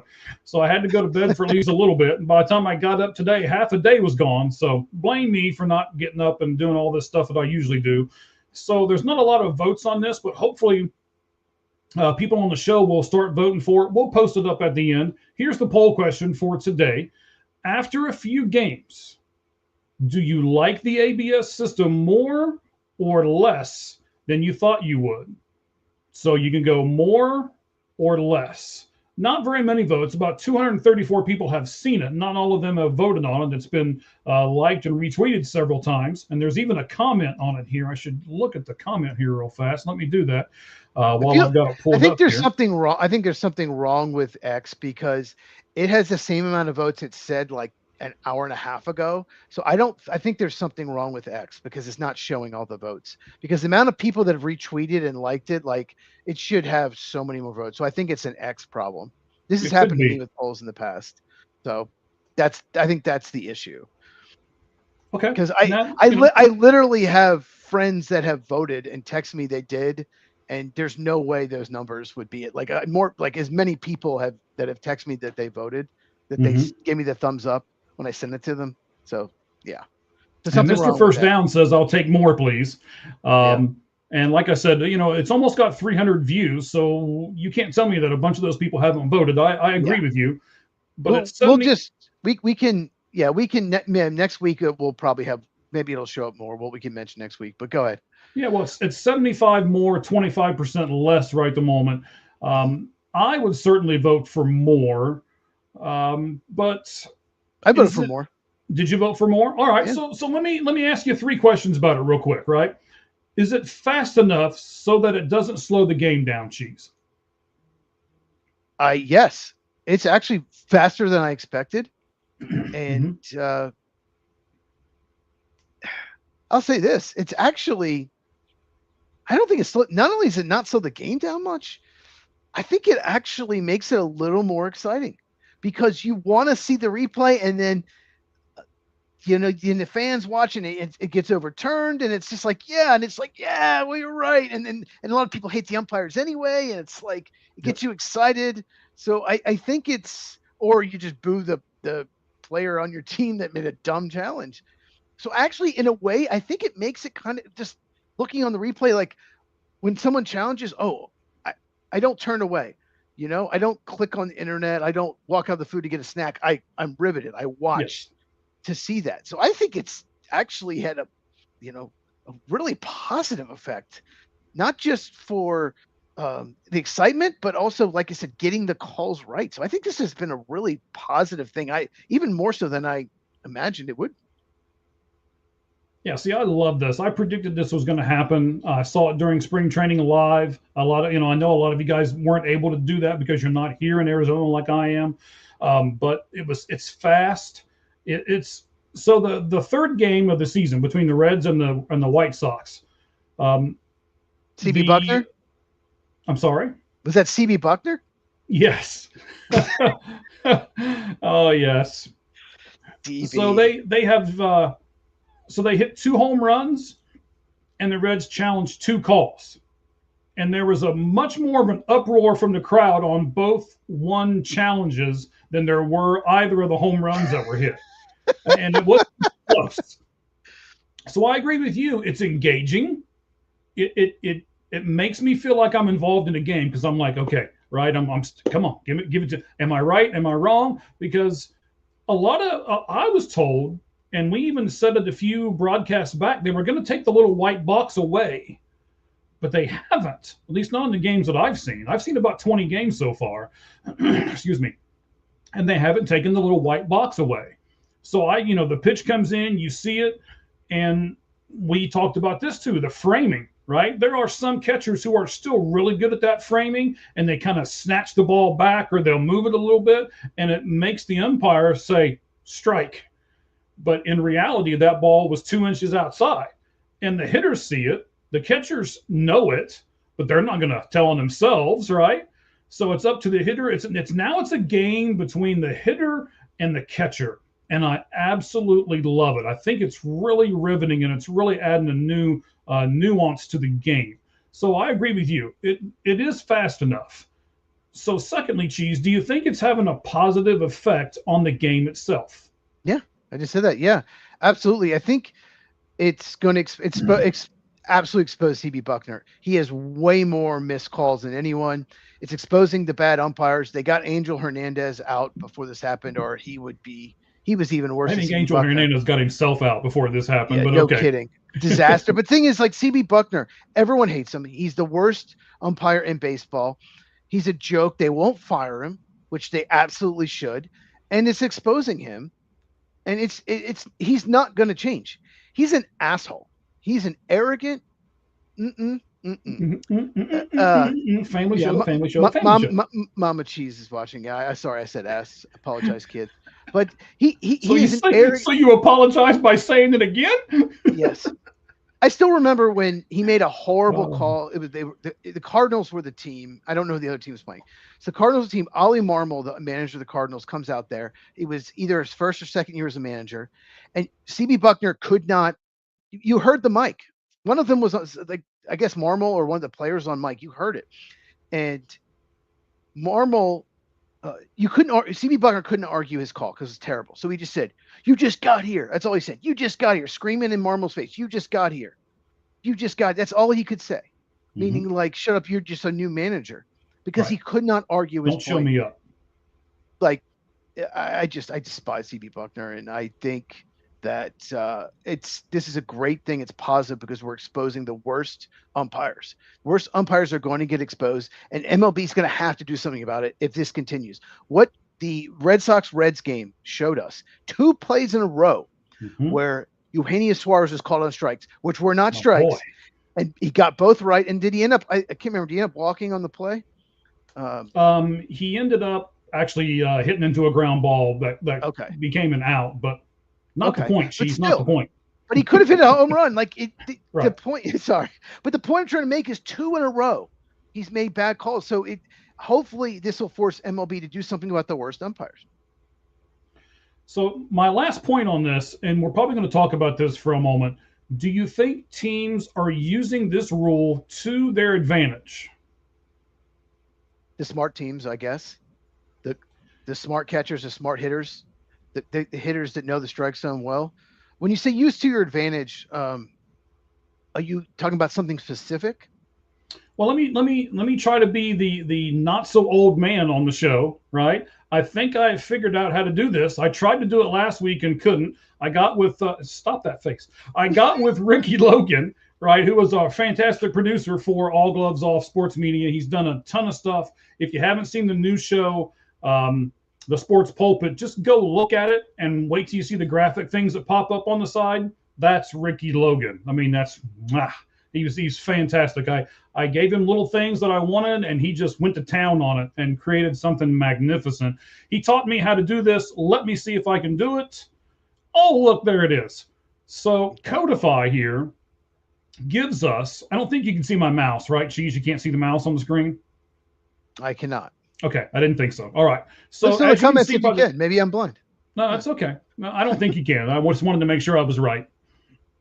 So on this tweet, you can see that some of the clubs are doing it really smart. That tells you what clubs have challenged how many times. And if you look at the very bottom, okay, I don't think I have well, wait a minute. Yes, I do. Actually, I can go over to this. Okay, so look at the bottom teams, the Rockies, the Diamondbacks, the Pirates. They've got losing records right now.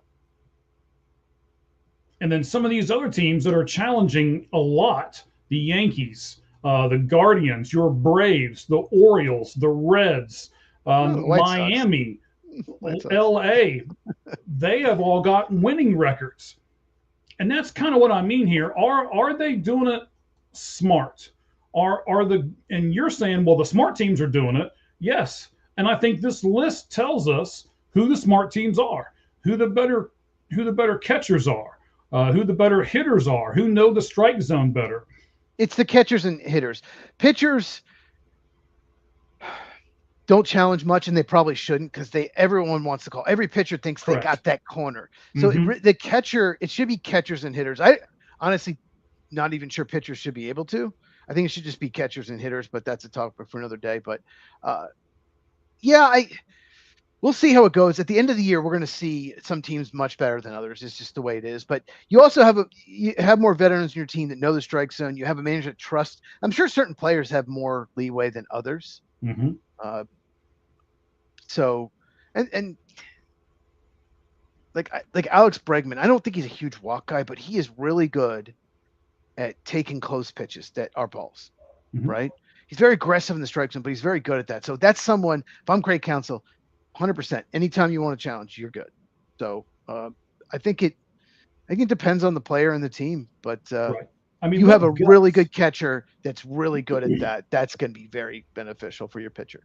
Right. So I've watched about 20 games so far this season, and I've seen some things, and I kind of wanted to point them out to you real quick and out to our fans. I've seen several times where pitchers have this little motion that they do. You know, they'll usually flip their hand like this, and that kind of means to the catcher, are you sure you don't want to challenge that? Right? Like, hey, that looked good from here. Are you sure you don't want to challenge that? And the catcher will know, or whatever. And so the majority of these teams are leaving it up to the catchers. And then one of the other things that I've seen, and I want to talk about here for a second, is the Eugenio Suarez play that we talked about a few moments ago. Do you know what guts that took for Suarez to not only call it the first time, but then on the very next pitch say, no, stupid, you messed that one up too, and did the whole head tap thing? Well, it's CB Buckner. Well, I know it's CB Buckner, but I don't care what umpire it is. I mean, and here's the other thing. Last thing on this, I have seen a lot of writers say they need to have more challenges, like, oh, we need to have 3, or we need to have 5, and ladies and gentlemen, we do not. 2 is great, because I don't think a lot of you understand the rule behind 2. If you win your challenge, you get to keep your challenge. So as long as you keep winning, you always are going to have 2. And I keep hearing broadcasters say, oh, well, they need to save that for the latter innings. And no, if you know that ball that was pitched to you is wrong, go ahead and do it. Because again, if you win the challenge, you're still going to have 2. Got to be sure. I think. Got to be sure, though. Yeah. I mean, you've got to be sure, but I don't know. I think it's going to be called even more as the season goes on. And it's going to be interesting to see which umpires get upset. Like CB Buckner was pissed when all that happened. But then again, yeah, and you're saying it too. You're like, good. You should be. You suck at your job, right? I'm right there with you. Despise. Yes, and it's going to be interesting, like I say, as everything moves forward. Well, one thing you said, I just want to touch on. Sure. If you know for sure, so say you have a 1-0 count, pitcher throws a ball, right? And the next pitch, you know, is a ball, but it's framed well and they called a strike, and you know it's second inning 0-0, you're 1 out, nobody on or something. Go ahead and do it, because the difference between a 1-1 count and a 2-0 count could change the whole at bat.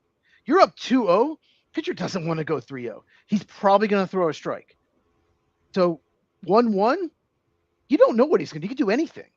So why not do it? Like you said, if you trust the hitter, if you know for sure, if you 100% know, it could change the whole at bat. Difference between a 2-1 count, a ball and a strike, 2-2 versus 3-1, huge for the hitter. Huge difference, and puts way more pressure on the hitter. Way more pressure on the pitcher if it's 3-1 versus 2-2. So yeah, that was a good point. If you know 100% sure, do it. Yeah, do it in the second inning. What's the matter? Yeah. And I want to give a shout out real quick to Michael Soroka. I don't know if you saw this last night or not. Michael Soroka for the Arizona Diamondbacks pitched an immaculate inning yesterday, which is 9 pitches, 9 strikes, 3 strikeouts. Hadn't been done in a really long time. I wish I'd have wrote down all the stats, but it's.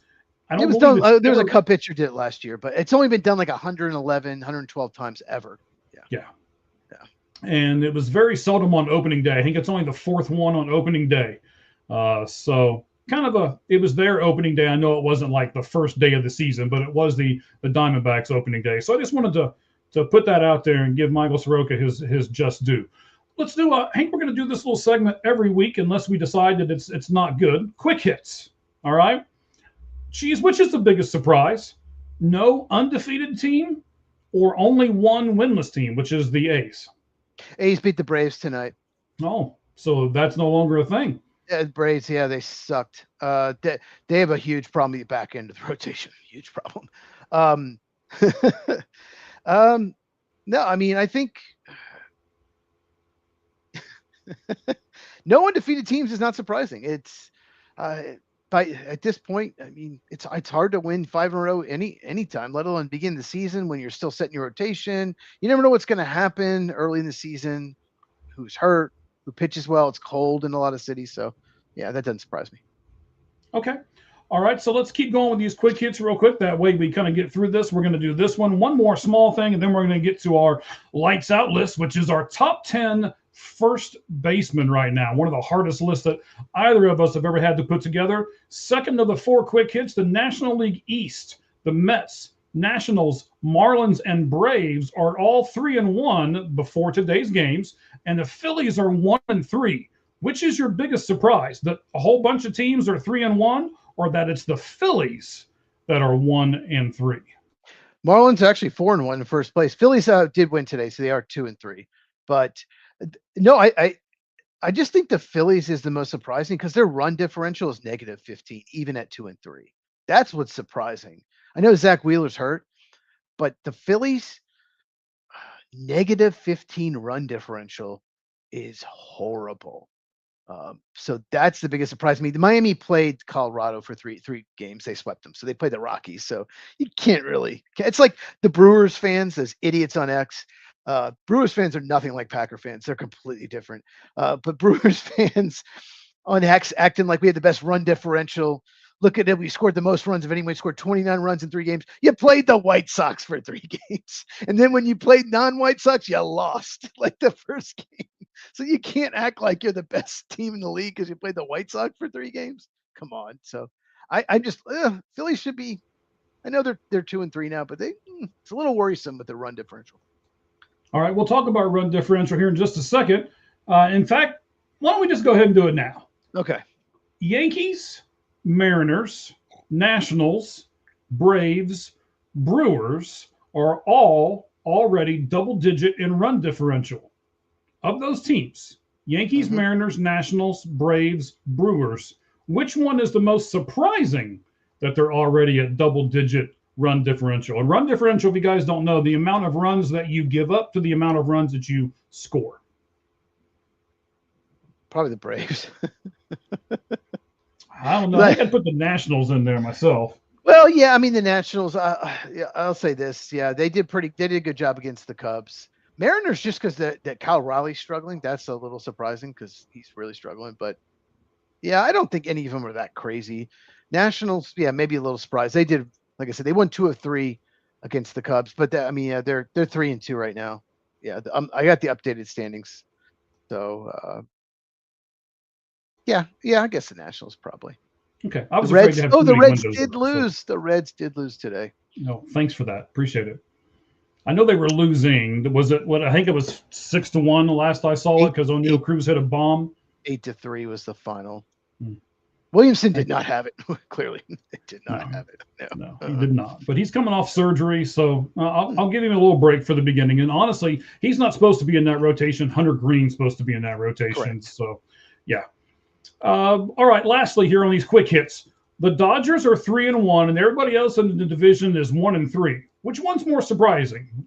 It really can't be too much of a surprise that the Dodgers are 3-1. But Padres, Giants, Diamondbacks, okay, the Rockies, they're all 1-3. Which one's more surprising to you, Chiefs? Rockies now 1-4. None of it surprising whatsoever. None of that. 0% of that is surprising. So I can't pick. Dodgers 3-1. Maybe Diamondbacks being 1-3 if I had to pick a team. I mean, it's only 4 games, but yeah, the Diamondbacks should have won 2 of those games out in LA, but their bullpen's terrible, just like we said it would be. No lefties in the bullpen. I mean, there are some teams that are just they're good lineup, good rotation, and the bullpen's like the Royals. It's like the bullpen could be their closer was hitting 91 miles an hour against the Braves. They had a 2-0 lead going in the ninth. They gave up 6 runs.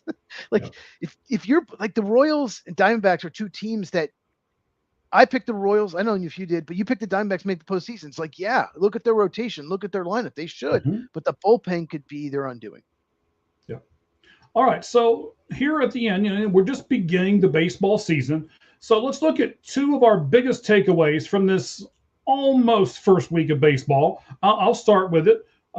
So I watched a lot of games. I said like 18, 20, something like that. I haven't, kept a tally or anything of the games that I've watched, but quite a few. There seems to be no true, real leadoff hitters. Last week we talked about Pete Crow Armstrong and where would he bat. He's got the speed to be the leadoff guy, but he doesn't take pitches. He seems to be more into hitting them over the fence than he does just blooping things into center field. And that seems to be all across baseball right now. It's annoying to me that there is not a real good I'll go up there and take 4 or 5 pitches so that the guys behind me can see what this pitcher's throwing. I'll lay down a bunt. I'll do what needs to be done. Everybody seems to be worried about hitting them over the fence instead of just getting on base. What do you think about that, Cheese? Yeah, when I was a kid, the top 2 guys in the lineup didn't need to be home run hitters. They were guys that needed to see a lot of pitches, help the guys that are hitting 3, 4. 3, 4, 5 were your 3-run homer guys. People played for the 3-run homer. First 2 guys get on, maybe third. The 3, 4 guys were big home run guys that could hit the 3-run homer. If we hit a 3-run homer, we're probably going to win. So they were get on base guys. Yeah, Kenny Lofton, is a great example. Yes, he is. And that guy couldn't even get 5% his first year in the Hall of Fame. That's criminal. Sad. But that's a topic ballot? For another day. But he's not on the ballot? No, he's not on the ballot. He did not. So I know you know this, but you have to get 5% of the vote to stay on the ballot. His very first year, he did not get 5%. So he got knocked off the ballot his very first year. If he got 50%, that would have been that would have been wrong. That's insane. Yes, because he didn't hit a homer. It's just the voters are like, oh, how many homers did he hit? But yeah, I miss the guy that. The Cubs' first baseman, Michael Busch, is the leadoff hitter. Kyle Schwarber's been a leadoff hitter. They have no speed. I miss the guy that would get on base, automatic double. Like if he gets on a walk or single, he was automatically on second. I kind of miss. I like me some Ricky. Yeah, Ricky Henderson. Yes, Vince Coleman. I remember I had a Vince Coleman card. I remember that when I was a kid. One of my first baseball cards was Vince Coleman. He was with the Cardinals? At the time, I think he was. Lance Johnson, White Sox. I had that card too. Mm-hmm. Yeah. Guess showing my age. Okay. Anyway, no, I miss it. It's a shame, but there's some lineups where everyone's going to hit like at least 12, 15 homers. Everybody. So it's just a different game. It is. I don't like it, but it's a different game. And speaking of cards, if you go over to our guys, Red Hot Reds podcast, or if you go over and watch their new show on Mondays, Minor League Mondays, they're teaming up with the Hit Machine at Hit Machine Cards, or it might be at the Hit Machine Cards. I don't have it right in front of me. They're giving away a numbered, autographed Reds Minor League Superstar card. So go over to one of those two podcasts. I mean, I could tell you how to do it right here, but I don't really want to. I want you to go over and watch their podcast. So go over and watch either the Red Hot Reds podcast or their Monday, Minor League Monday podcast and find out how you, for free, by the way, can register to win that card.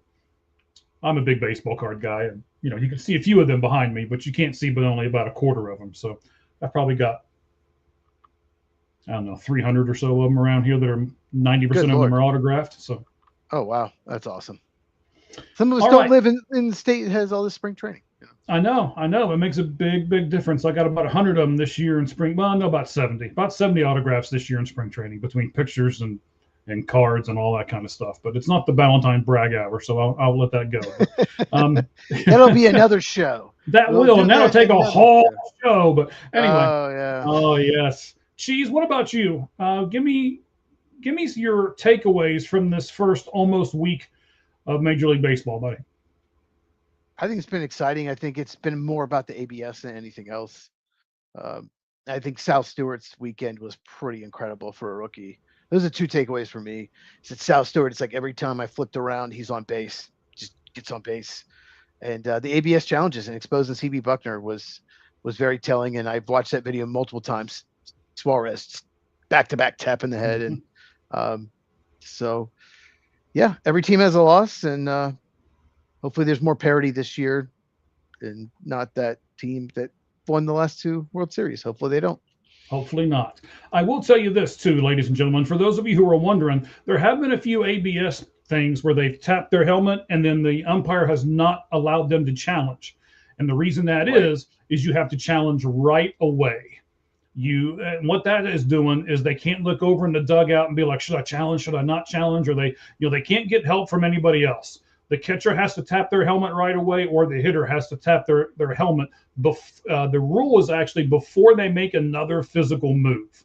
So before you drop a bat, or before you take a step, if it's ball four, before you take a step to first base or whatever it is, you have to tap your helmet first. So if you're wondering, that's why. There's been a few plays like that have happened this year.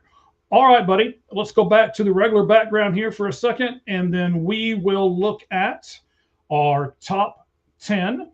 This is our lights out list. Of course, it's our top 10 first baseman. We'll go 10 to 1 and see how different these lists are. And ladies and gentlemen, there's a whole bunch of you still with us. If you have a person that you think should be higher or lower on this list as we start going through them, feel free to put them in the chat and we'll talk about them as we do the segment. All right, buddy, do you want to start or do you want me to start? I tell you what, do you want to start with honorable mentions for a change? Yeah. You can do honorable mentions. You want to start with that? I've got one. I got two. Okay. So I'll go first. Okay, go ahead. He's playing first base, but his teammate that I have on my list was the first baseman last year, so I have to keep him on there. But Jonathan Aranda is for the Rays, I think will be on this list next year. When we do it next year, he will be on. But his teammate is now the DH, which I have on my list. I'm sure you do as well. Yeah. But I think Jonathan Aranda is, no one's talking about him. Duke can freaking hit. He's off to a great start this year. And my other honorable mention, let me get to my notes. I couldn't put Josh Naylor. I just could not get him on there. Seattle Mariners first baseman, really high walk guy, good power, not great power, just solid, good player. Oh my God, I could not find a spot for him. I just had 10 other guys I like better. Those two. Who's your honorable mention? Don't have Josh Naylor on there. Okay. He's 11. Couldn't do it. Yeah. Okay. Well, you're going to be upset with me here in a little bit. But anyway, You got him pretty high, apparently. I do. I do actually. I have him pretty high. Okay. So the guy who I would put in as honorable mention, I like him a lot. I like a lot of the character stuff in a lot of these guys too. And that is here's a guy who has almost a character. They do a thing in. I want this to do what I want it to do. They do a thing in St. Louis, or excuse me, not St. Louis, in Kansas City with him. There we go. Now I can see you again. They do a thing in Kansas City with him. When he comes up to plate, there's a Sasquatch that comes out onto the top of the big crown in center field and does a little lap around and all that. So I like the guy. I like the player. I like his character, but he just didn't have enough as far as stats to put him in the top 10. So for me, Vinny Pasquantino is number 11. So he's my honorable mention guy before we do our top 10. He probably would have been 13 for me. The problem with Vinny Pasquantino is not he can hit. Mm-hmm. It's his, oh my God, his fielding is falling off. He is just not a very good defensive first baseman. That is my biggest issue with him. And there's so many good ones on this list. Okay. You want to start? I'll start. Number 10. You ready? I am. I'll throw some music on the background after you start talking. So go ahead. Okay. Number 10. I know he's a rookie. Maybe I'm influenced by the weekend, but my God, I just had to put him. Sal Stewart of the Reds. It's very small sample size, but oh my gosh, it's just he had a stretch where he had 13 plate appearances, reached base 10 times, and had 0 strikeouts. I think the first 3 games. I mean, that's just insane. So I think yeah. You picked him for Rookie of the Year. I probably should have, but yeah, Sal Stewart Reds is my number 10.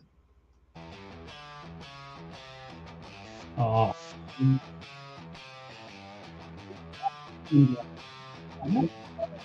Me over the. Oh, you can't hear me? No, go Turn ahead. that off.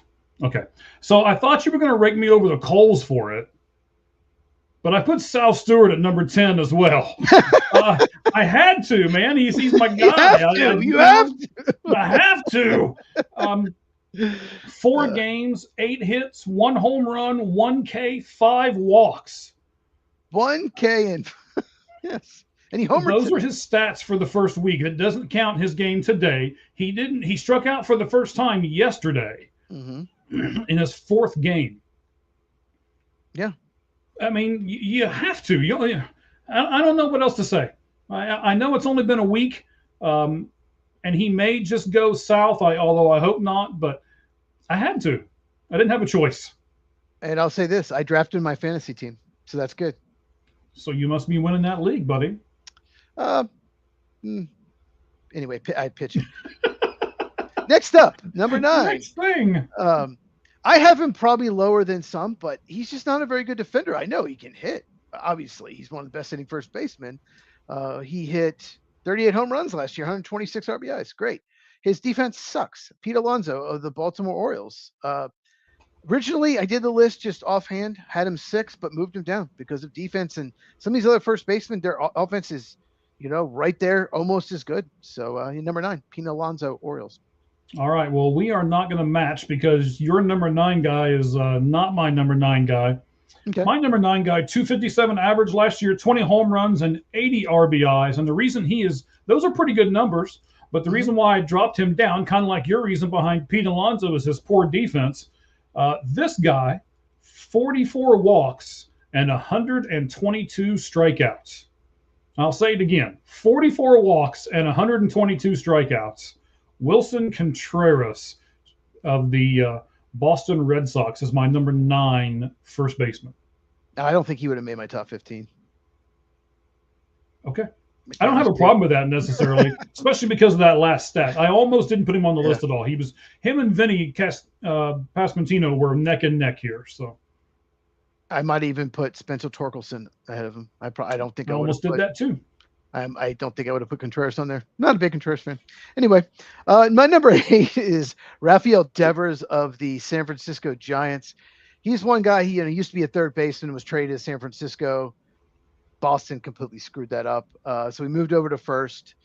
And we did the third baseman list a couple weeks ago. he would have been higher than that but first base is stronger, so I couldn't put him higher than 8th. But he had, and I just I just lost my notes. Where did I go? I was scrolling out all my lists, but anyway, he was very good last year, offensive list. But I've lost where I had him. But anyway, Rafael Devers, number 8. Yeah, I didn't put him on this list because I considered him a third baseman, not a first baseman, especially with all the good first basemen. I was like, oh, wait, I can take him off the list. So I did 35 homers, 109 RBIs. There we go. Okay. Those are good numbers as far as that part goes. Number 8 for me, a 300 average, 25 home runs, 83 RBIs. And what bumped him up this list, and I'm going to bank you have him higher because you haven't mentioned him yet, and I know he's on both of our lists. I will right after you. Okay. Yeah. So, when we give stats to each other, we all have this stuff in our notes, and we're like, oh, I know who he's talking about. I know who he's talking about. He also had 175 hits this past season. That's Yandy Diaz. He is my number 8 first baseman right now. And that's why I mentioned Jonathan Aranda. Like, Diaz is now their DH, but you still got to keep him first base because he played first base last year. And Yandy Diaz is my number 7. So that transition there. Yes, I have a number 7. He's just one of those guys that got better in his 30s. He was a solid player, and then he just got better. And yeah, I think 25 home runs and hit 300 is really impressive in today's baseball. Just he's been one of the most underrated players in baseball for several years now, but makes the All-Star game, I think, every year. So yeah, Yandy Diaz of the Rays is my number 7. Who's your 7? All right. Well, I'm going to go out on a limb here and say that my number 7 won't even be on your list. Okay. All right. 261 average, 27 home runs, 75 RBIs. But I put him here more for his leadership capabilities and his leadership qualities than I did necessarily his production at first base. I think I came real close to taking him off the list. Okay. But as I started looking at character and all that kind of stuff, I put him back on it. Bryce Harper for me, number 7. Yes, number 7. No. We talk about Bryce Harper right now. My number 6 is Bryce Harper. Obviously he's not the same player he used to be, but it's still Bryce Harper. He still can hit. He still takes a lot of walks. And when I looked at that, I had him a little lower. I moved him up because his defense is better than I expected. So, Bryce Harper, my number 6. Yeah. Okay. So my number 6 might surprise you that he's this low. It's a small sample size. I mean, I know I put South Stewart at number 10 with a really small sample size, but I couldn't put Nick Kurtz any higher than 6. 290 average, 36 home runs, and 86 RBIs for the Athletics. I don't know what the heck city they play in right now, but Sacramento. Yes, Sacramento. So Nick Kurtz for me is number 6. So I know our lists have never been different, but I'm going to talk about Nick Kurtz right now. My number 5 is Nick Kurtz. We keep doing this. Okay. I guarantee you my next one's going to be different. Nick Kurtz, number 5. Yeah. So he had one of the best rookie seasons ever, 36 home runs, and he didn't even play what he played 2/3 of the year, something like that. He didn't even have 500 plate appearances, and Pete Alonso had over 700. Let's just put it that way. So Pete Alonso has 38 home runs and over 700 plate appearances. Nick Kurtz has under 500 and hits 36 home runs. He has gotten off to a terrible start this year. I don't care. He takes walks. He's got power. He was a top 5 pick. He's an absolute stud. I just couldn't put him, like you said, I can't put him higher than this because other guys, my top 4 is just, they're much more proven. They've done it year after year. All right, my guy got traded. My number 5 guy got traded, and I think that's really hard when you get traded to a different club and you're still expected to produce. But he did. He 160 hits. He had 29 home runs. Okay. Let's see here. Let me do the last one because I think it's really impressive, right? So let me add the 2 up. 20. He had 30 stolen bases. I couldn't believe that. Josh Naylor is number 5 for me. So, like I said, I know that's going to be different because you said you didn't even have him in your top 10. So I missed the stolen base thing. I forgot. I did. God, 30 stolen bases. He looks like a guy that would steal 1 or 2. And get caught 12 times. He's like 5'11" stout. He's built like he's just 5'11", looks stocky. He's not even like especially with those high socks he wears. The thing with Naylor is, he didn't have, I don't know. He's not great defensively. He's fine. He doesn't have a ton of power. He's fine. I just love 10 guys more. I had to pick Raheem and Sal Stewart, and I had to go Sal Stewart because his upside's tremendous. Okay. Top four. I'm guessing we the same top four. I think so. Well, there's no way because you've already mentioned one that I have in my top four, so no way. Well, then I think you left off one guy that you left off one of my top four. Okay. My number four is Michael Bush of the Chicago Cubs. I think he's one of the most underrated player in baseball. If you had told me like who was their best hitter for the Cubs last year, it probably was Michael Bush, and he did it sitting against lefties about probably half the time. So he's going to get even more at bats. He had 34 home runs, 90 RBIs, and he didn't start 30 or 40 games. So, and his defense just got better as the season went on. I think he had 2 defensive runs saved. I think he might double or triple that this year. He could be a Gold Glove winner in the future. So yeah, Michael Bush, leadoff hitter for the Cubs. I have him number 4. All right. Well, I'm glad you mentioned him because, really? Hang on. I'm trying to look him up, but I must have spelled his name wrong. This is great podcasting right here. Yeah. So while we're waiting, my video tomorrow, which I blanked earlier, is it's going to be all about I just lost it again. No, it's the amateur hour here on the Lights Out Sports podcast. Yeah. Totally just lost it again. This happens, Mike. I don't know why I keep doing that, but yeah, I got nothing. You got your name right? No, I don't have it up yet, but that's okay. I'll get it here in a second. I'll go ahead and give you my number 4. Number 4 guy you mentioned earlier, he hit 272 with 38 home runs and 126 RBIs. I know that his defense isn't great, but I think his offense makes up for his defense not being great. So I put him up here. I kept moving him around, and every time I moved him around, it seems like okay, this is the one. This is where I need him to be. So I put Pete Alonso at number 4. I mean, his bat is 4. Correct. His overall game, I had to move him down. By the way, my video tomorrow is going to be all about the possibility of replacement refs, what happened in the past, what's going on. I did a lot of research last night, all about that. So it took a lot of research to find out exactly what's going on between the referees union and the NFL and why they're not even close to agreement. It could impact the NFL seasons. That will be tomorrow at Football with Cheese. Okay, number 3 for me. I scrolled down to find my notes on that. Okay, here we go.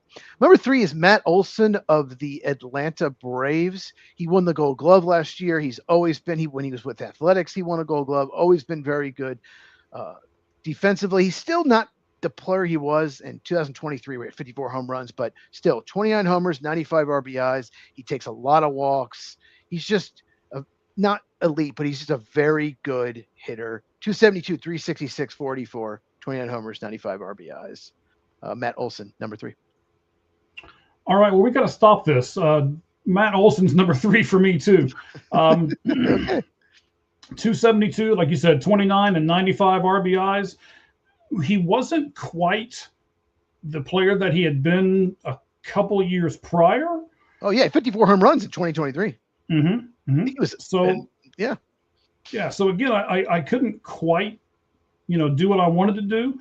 And by the way, I'm looking at Bush here for the Cubs. He actually played in the 155 games last year. Played but didn't start. He would come in late for defense, but there's 30 or 40 games he didn't start because they didn't want to put him against a lefty, but he actually wasn't terrible against lefties. So I think he'll get a lot more at bats. I think he could be a 40 homer guy, even though he's a leadoff hitter.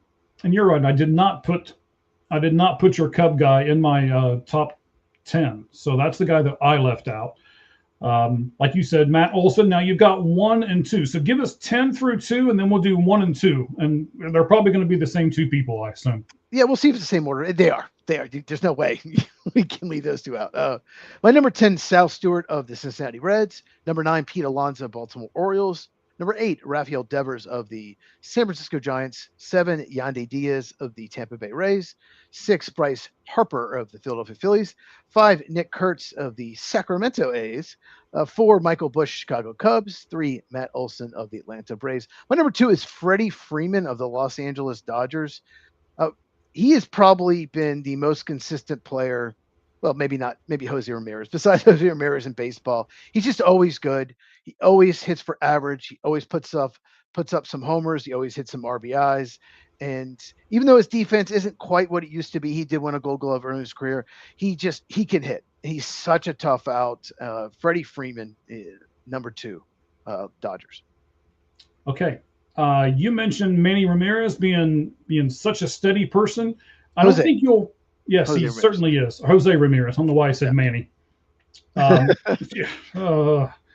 His son might be better. Manny being Manny. Mike being Mike. Manny being Manny. That's Mike being Mike. That's it. Getting the name wrong. Getting the name wrong. Daggone it, man. At least I remember what my channels. At least I remember what video.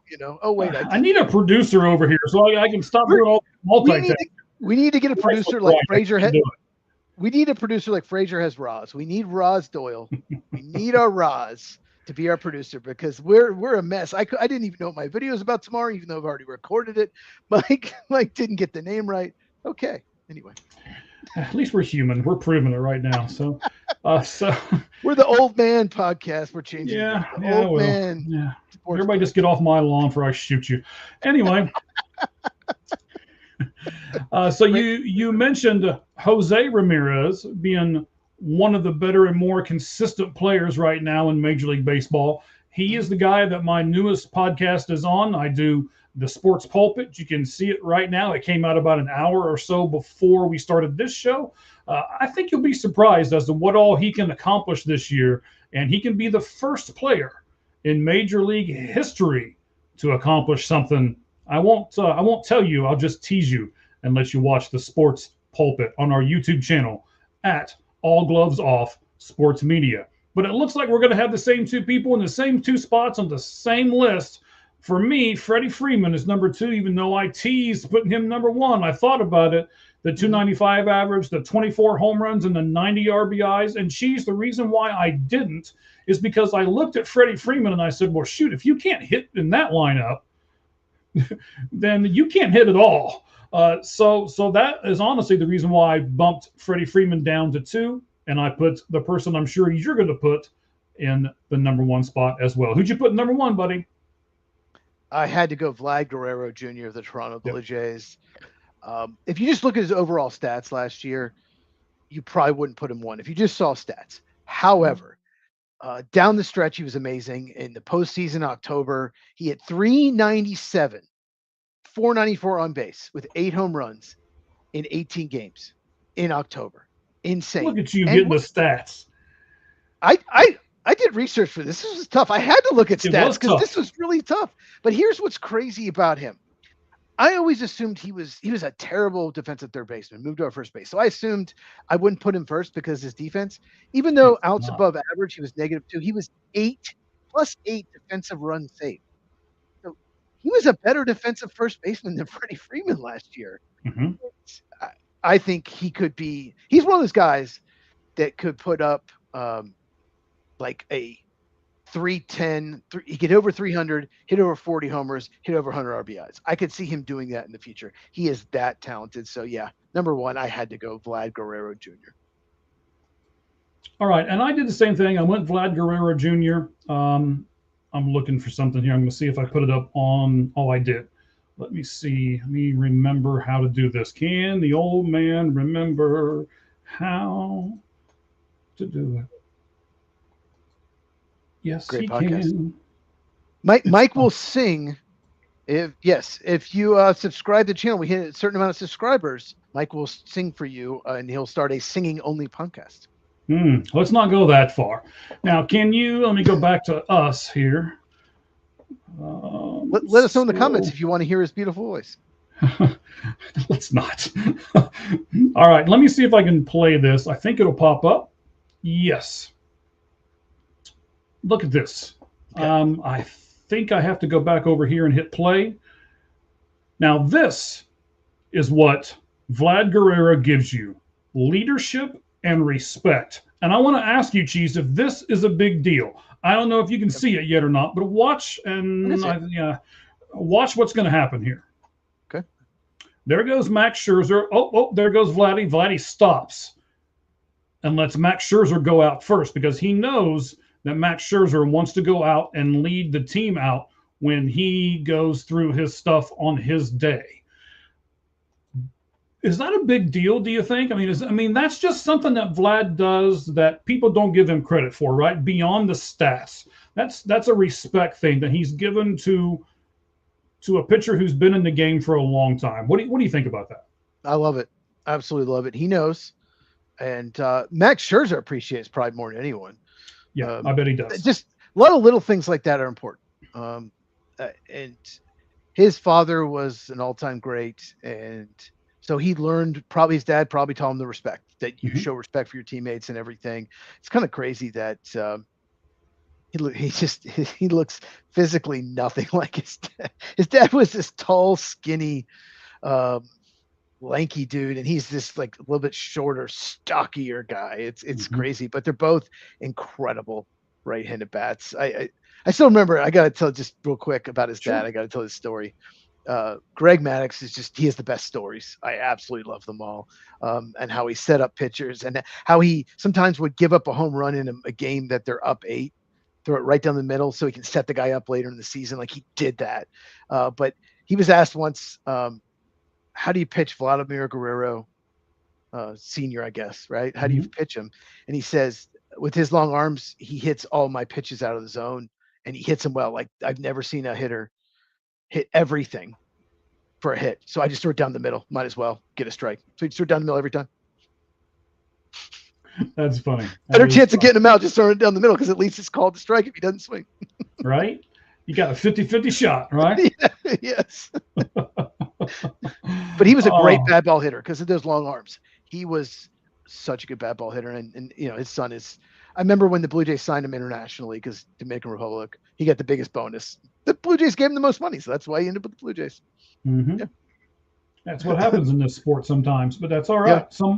I had Sal Stewart, Wilson Contreras, Yanni Diaz, Bryce Harper, Nick Kurtz, Josh Naylor, Pete Alonso, Matt Olson, Freddie Freeman, and of course, the guy we just showed, Vladimir Guerrero. All right, buddy. Hey, this has been fun. We did a lot of baseball stuff today. Started everything off with the football.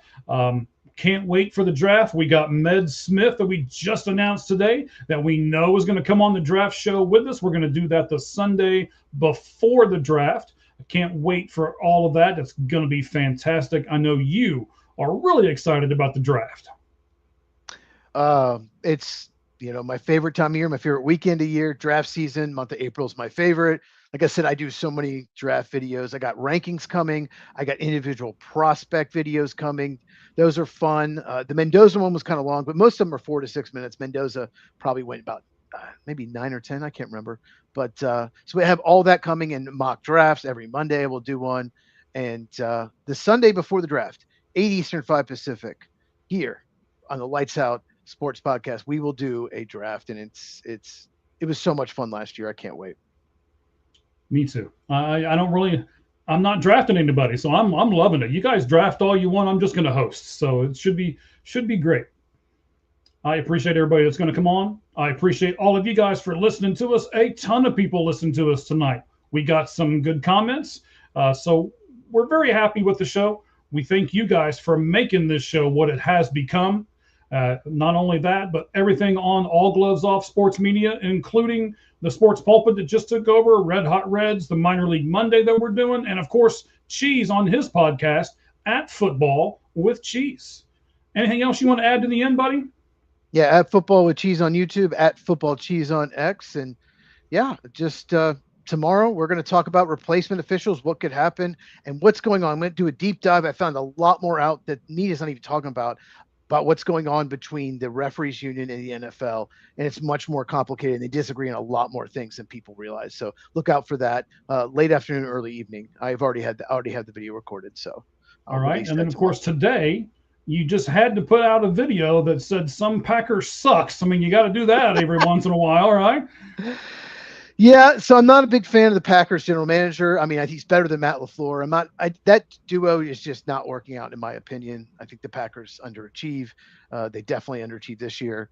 But Brian Gutekunst, I just break him down. He's been the GM since 2018, and it's not getting better in my opinion. And I think it's time for a change. And they had an opportunity to fire him, and I went over all the reasons why they should. I gave him credit where credit's due. He has made some good moves, but I called him out for all the mistakes he's made. And his since he drafted Jordan Love in 2020, which was great, he has not hit on a first round pick since, and that's a problem. But Duke Tobin's your Bengals GM, so you know all about that.